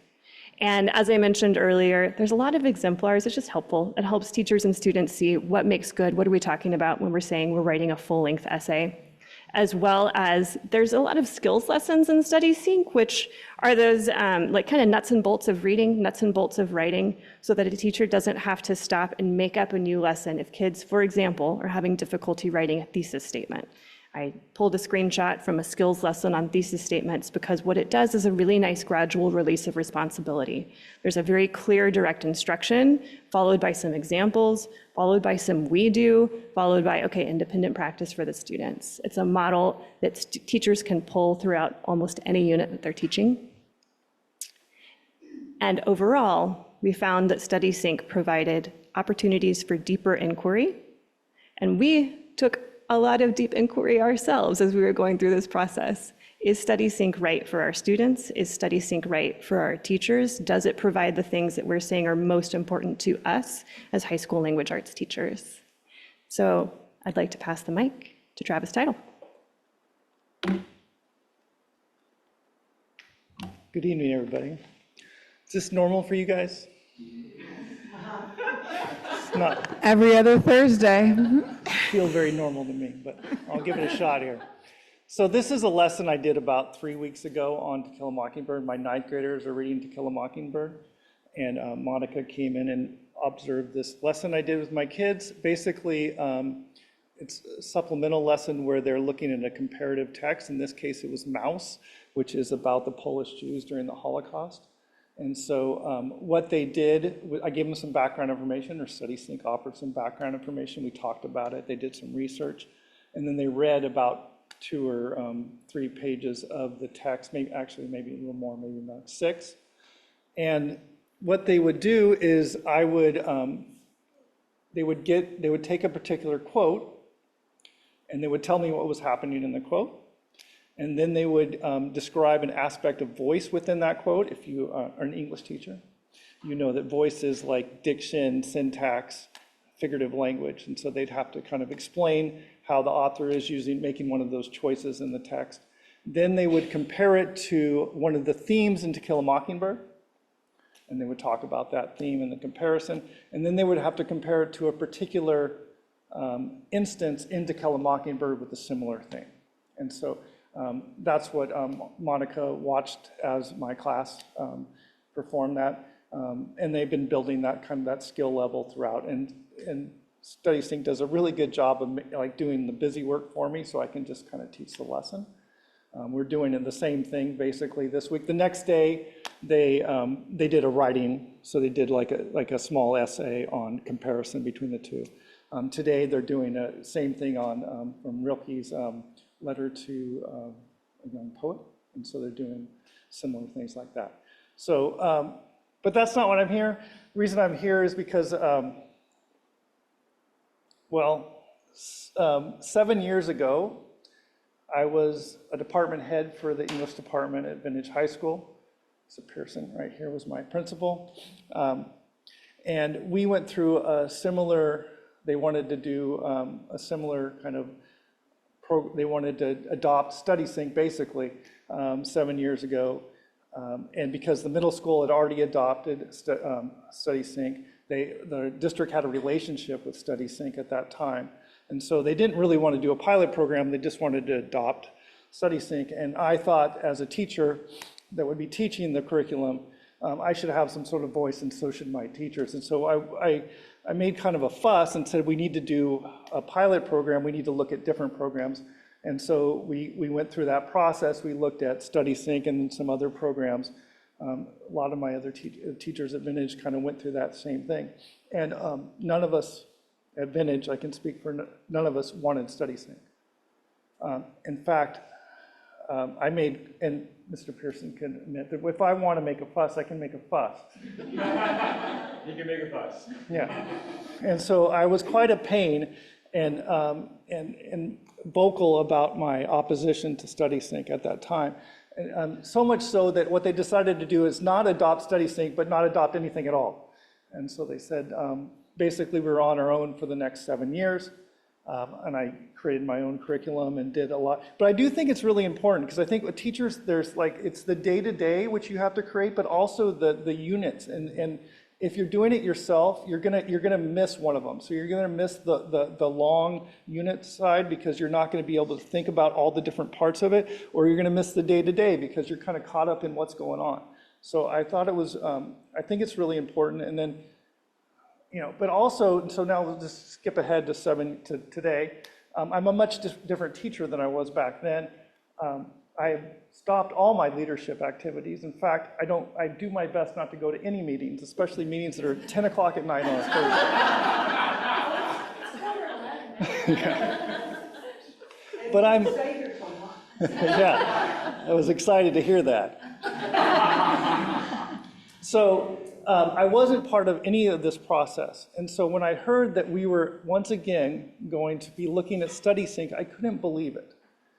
And I just figured that whatever else we were going to do, that was the one that we were going to pick. And the other one was HMH, and we went through HMH first, and it was really good. It had some issues, but it was a good program. And so I just figured that was the one. And then we had to kind of suffer through StudySync. And it honestly did not take very long for me to really come around with StudySync. It's really well-developed curriculum. It's comprehensive. Some people did a really good job of creating it. The lesson plans are really smartly put together. The texts are great. The scaffolding is really incredible. Like basically you can kind of pick the kids and where they are, and you can offer different scaffolding for those kids. And then every single assignment, it just kind of shows up for them. And that's pretty incredible. So there's a lot of things I like about it. I mean, they did a very good job of talking about it, but that's what got me here tonight. So I think it's your turn now. Okay. Well, I volunteered in your classroom, and I know how hard you Thank you to Leslie and Travis for your experience, and I really did enjoy sitting in Honors English 9 at Vintage. It really made me keep some pace. I had to remember To Kill a Mockingbird, and it's been a bit, so thank you. As far as next steps, if we move forward this evening, we do have the context around StudySync at the middle school level. Currently, the StudySync option at the middle school level is the old version, and so we have 1 year left on that contract, so our intent would be to have them move to the StudySync 2023 for the remaining year of their contract and run a similar process to see, is this really what is best for our middle school students? They're cognitively at a different level, and so to assume that what works at the high school will work at the middle school, we're just not at that point. But we do want to afford them the opportunity to, which I'll show you in a minute, align to the novels that they've selected and have a curricular resource that supports that and get a sense from them. We had the opportunity to meet with them a couple weeks ago. We'll review our novel recommendations and identify our 2 core books in 6th through 11th. Some of that work has already started, which I'll show you. And then identify 1 supplemental book for grades 6 through 11. I have some interest in informational text. We'll see where that lands. And then also purchase hard copies of books. I had the experience in Mr. Title's class to see students engaging with their hard copy of To Kill a Mockingbird while also engaging with the resource that was provided for Mouse online. And so being able to move between those 2 platforms, but ensuring that our students, we've heard many of our students and staff have said they want the hard copies in their hands. So as we looked at StudySync, there is in the novels process that we went through in 2023, our teachers read through numerous novels and they presented those to each other and then narrowed down to a select few that they wanted to actually pilot over a year. So they're currently in that process. Our middle school novels are here. And you can see the alignment between StudySync and the novels that were selected prior to looking at StudySync are the red check marks. So we will look at having 2 of those per grade level. We have some work to do in 11th grade to identify a second alignment with a supplemental adoption. So that'll be the work over the next year to take some of what they've already selected, look at the novel units and finalize these, and then purchase the hard copy books should we move forward with adoption. And important to any curricular resource adoption is strong implementation. We're living this with math this year in particular. So ensuring that there's ongoing professional development, that teachers have planning time, that there's coaching and support throughout that. Additionally, the monitoring of the implementation, as I shared and started out this evening, we do really want to see students, like I was able to see in Mr. Title's class, reading, writing, talking, actively engaged in that process cyclically and often in the classroom so that they're engaged in those authentic literacy experiences. So that requires collecting and analyzing data. We'll have some common assessments that teachers will select through StudySync and look at that data, see how our students are responding. And then also engaging in focus groups and classroom observations. I have to give credit to some of our teachers. There's a perception from our middle school students coming in around StudySync. And so they had to work through those pieces. And so I think getting some student feedback and getting staff feedback along the way will be really important to successful implementation. So with that, we'll take questions and Okay, first I should ask if there are any public comments. Excuse me. There are no public comments on this item. I'm astonished. All right, what about my colleagues? For sure. Okay, yeah, well, So I appreciate having heard from Mr. Title tonight, as his experience with StudySync largely mirrors my own. I believe he correctly indicated that the old version of StudySync was not a good program, and I largely agree with that. I'm in an unusual position here tonight, as I have railed against StudySync for many years, largely blaming it for having ruined the ELA instructional experience at the middle school level. And yet, here I am, ready to hesitantly support this updated version of StudySync that offers so much more than the current version does, and will actually make the lives of teachers using this program easier by allowing them to do novel studies while supporting the core content standards and curriculum benchmarks that need to be reached. I'm hopeful that this won't kill our ELA instruction at high school, but rather enhances it in a way that is helpful to students and makes lesson prep easier for our teachers. I look forward to the results of the enhanced pilot at middle school next year. It'll be exciting to see if it remains appropriate for middle school students.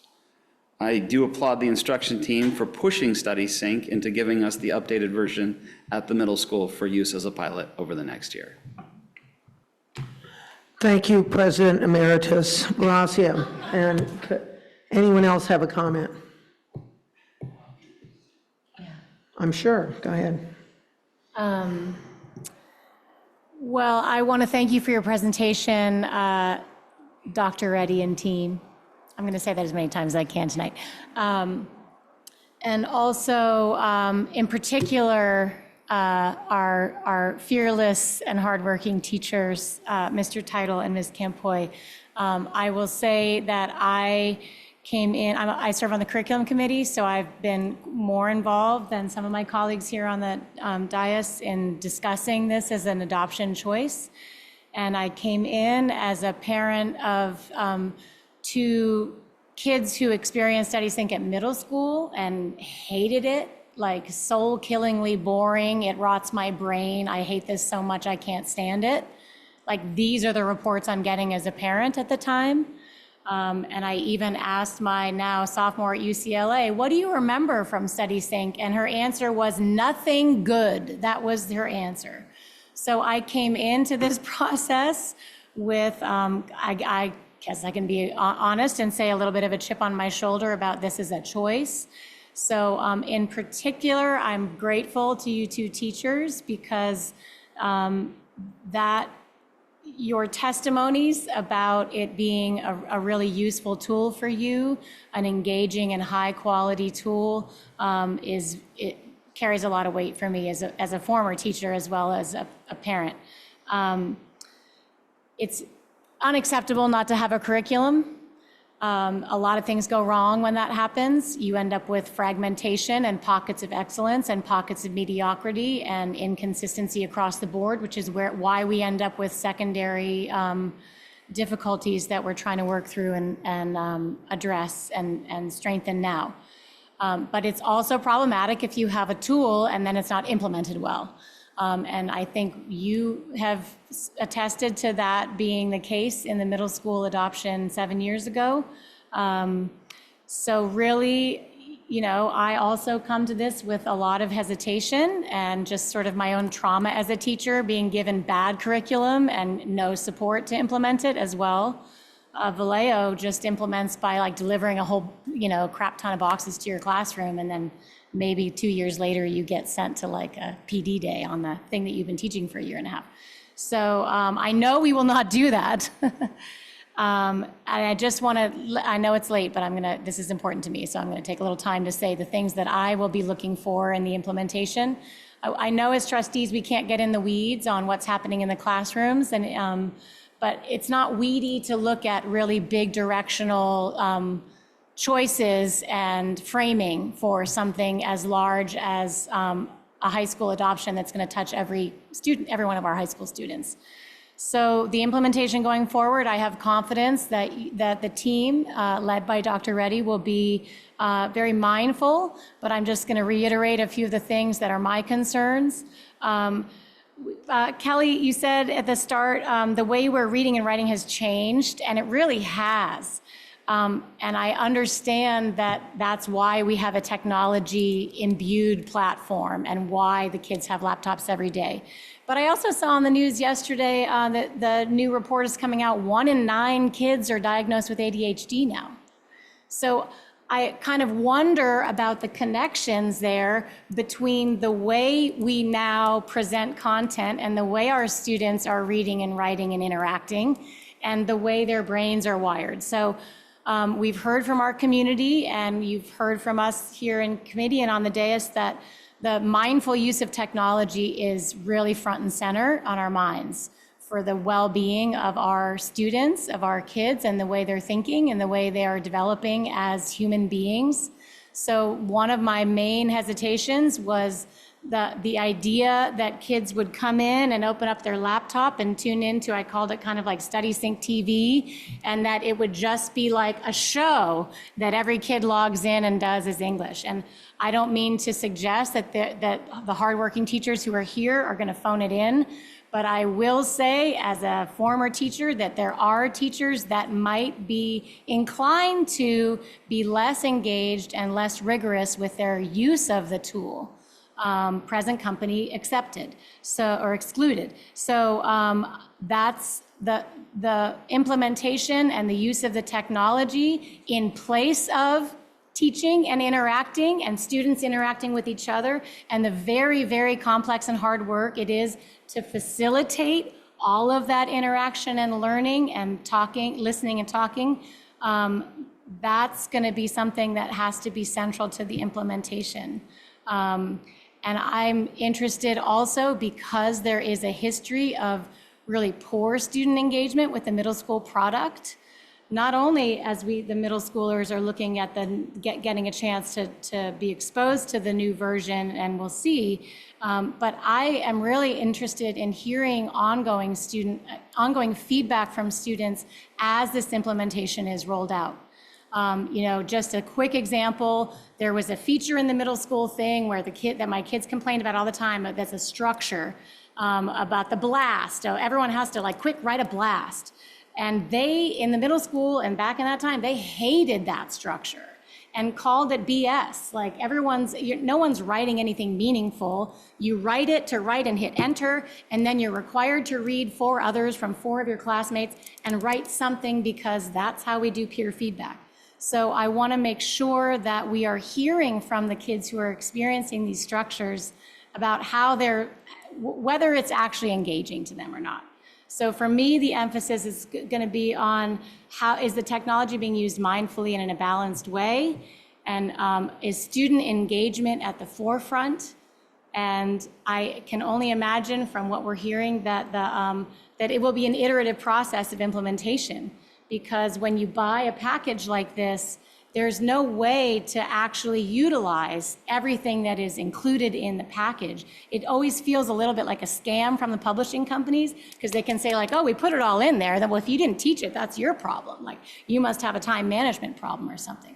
So I want to make sure that as we look at the time spent in instruction, how are the instructional minutes being used because my nightmare, which I know and have confidence is not going to come true, but my nightmare is that it'll be like everyone comes in, opens up their laptop, logs into the StudySync platform, and then it's sort of an autopilot, tech-based, tech interactive experience for our kids. And that's not rigor, and that's not gonna move the needle on performance or achievement, but it's also not gonna give our students the experience of learning and interacting as humans with ideas and with each other that we need.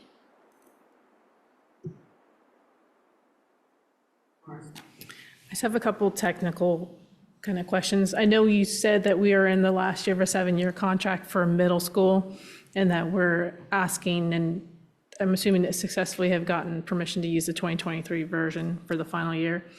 Are we considering, I know we talked about it in committee, potentially having a shorter length of contract? I know that you guys were going to look into that. Is that something that's an option? Yes, so the recommendation for high school is for a 5-year, whereas our middle school adoption and typical adoptions have been for a 7-year.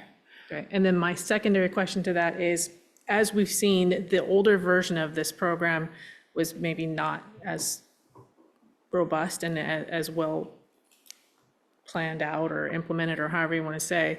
Do we have the ability within that 5-year contract, if they come out with an additional version that we want to upgrade into, that we could switch over to a 2025 version that maybe has additional content or things that are corrected? Yes, at a minimal cost. Usually that's how that works. Thank you. I've never been a teacher. I can't add to the astute questions of my peers who are either married to teachers or have been teachers.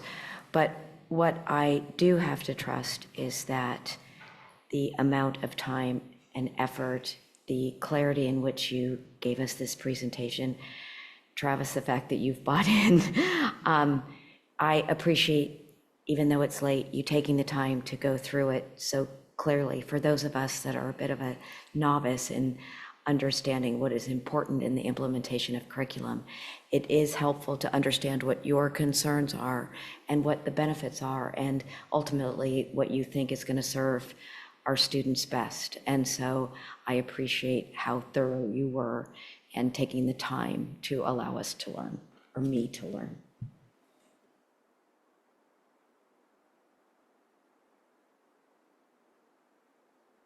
Okay, I'll weigh in because this is definitely my wheelhouse. Essentially, I agree with almost everything she said. And if it's not 100%, it's probably because I forgot some of it. But, one thing Kelly said that, we love to teach our novels, but the reality is we're not teaching as many as we used to teach. I also don't see Shakespeare anywhere, which might delight my buddy over there. But me, I think I, like a well-rounded classical education, and I actually enjoyed lesson planning. Like Mr. Title, it was the meetings that got to me, and I look back. There were these halcyon days when we sat around a large table at lunchtime, and oh, did this work for you? Here, you can use this, or I found this. And we'd trade back and forth, and then suddenly everything got codified into PLCs, which I thought was where people were doing planning together. I mean, I thought that's what went on there. But I get that this is convenient, this is helpful, this could save time for teachers. I'm very alarmed about screen time, very alarmed about screen time. And I can say I'm super alarmed about screen time, and just and the thing about the Common Core, I remember I was one of the people who actually read the thing for 11th grade, and there was this, they should be reading so many million words of text, and by the time they're done with high school, I believe it was 70% should be nonfiction and 30% should be fiction. In a footnote on something like page 4, a footnote, the writers pointed out that the 70% was supposed to be spread over all subjects, over 4 years. But instead, everybody rushed in and said, oh, we've got to have more expository reading in English, and when it's really everybody else. Everyone should be doing it. All the classes should be doing it. And, I just hope we remember that. And that's it. Thank you. I appreciate your, goodwill and coming and greeting a panel of people, several of whom are skeptics, and, you're really good sports. Thank you.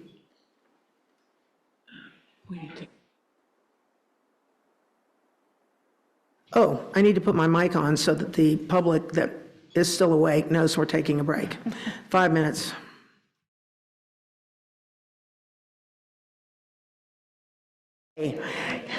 K, action items, and we're going to make this be full of action, okay? It's going to, yeah, it's going to be faster than Superintendent Pearson over there. All right. 1, general services. A, California School Boards Association, Vice President candidate nomination. Wait. Your mic? Oh, wait, these are action items. Yeah. Okay, Someone great. needs to Okay, Okay, I'll second. move. She moved. I'll second. Okay, motion by trustee Jankowicz, second by trustee Chu. Are there any public comments? There are no public comments on this item. Okay, thank you. Okay, student trustee? Aye. All in favor? Aye. Anyone opposed? It passes unanimously. You're on your way. Okay, 2, business services. A, change order for the district Wi-Fi to the district Wi-Fi upgrade with AMS.net. Move to approve. Second. Okay, first by trustee Gracia, second by trustee Hart. Are there any public comments? There are no public comments on this item. All right, student trustee McGrath. Aye. All in favor? Aye. B, contract for design services. Move to approve. Second. Okay, motion by trustee Gracia, second by trustee Hart. Are there any online public, any public comments out there? There are no public comments on this item. Thank you. Student trustee McGrath. Aye. All in favor? Aye. Thank you. Opposed? None. C, public address system replacement at Redwood Middle School with AMS.net. Move to approve. Second. First by trustee Gracia, second by trustee Hart. Are there any public comments? There are no public comments on this item. Thank you. Student trustee McGrath. Aye. All in favor? Aye. Opposed? Unanimous. Public address system replacement at Silverado Middle School with AMS.net. Move to approve. Second. First by trustee Gracia, second by trustee Hart. Are there any public comments? There are no public comments on this item. Thank you. Our student trustee McGrath? Aye. All in favor? Aye. Opposed? None opposed. Okay, E, public address system replacement at Napa High School with AMS.net. Move to approve. Second. Okay, moved by trustee Gracia, second by trustee Hart. Are there any public comments? There are no public comments on this item. Okay, thank you. Student trustee McGrath? Aye. All in favor? Aye. Thank you. F, public address system replacement at Vintage High School with AMS.net. Move to approve. Second. Motion by trustee Gracia, second by trustee Hart. Are there any public comments? There are no public comments on this item. Thank you. Student trustee McGrath? Aye. All in favor? Aye. Opposed? None. Okay, 3, human resources, resolution 24-22, non-reelection of probationary certificated employees. Move to approve. Second. Okay, motion by trustee Gracia, second by trustee Hart. Are there any public comments? There are no public comments on this item. Thank you. Student trustee McGrath? Aye. All in favor? Aye. Opposed? President Water, that was a resolution. Oh, my gosh, I am sorry. I just skipped over that. I should have highlighted it. Thank you so much, President Emeritus. All right, we are going to need a roll call vote. Student Board Member McGrath, Aye. Trustee Water, Aye. Trustee Reiser, Aye. Trustee Shu, Aye. Trustee Gracia, Aye. Trustee Jankowicz, Aye. Trustee Hart. Aye. Motion passes. Thank you. Thank you. And thank you, Trustee Gracia. B, request to hire educator less than fully credentialed. Move to approve. Second. Okay, motion by Trustee Gracia, second by Trustee Hart. Are there any public comments on this? There are no public comments on this item. Thank you. Student Trustee McGrath? Aye. All in favor? Aye. Opposed? None. C, employee agreement between Napa Valley Unified School District and Dr. Monica J. Reddy as the Assistant Superintendent of Instructional Services. Move to approve. Second. Motion by Trustee Gracia, second by Trustee Hart. Are there any public comments on this? There are no public comments on this item. Thank you. Student Trustee McGrath? Aye. All in favor? Aye. Opposed? None.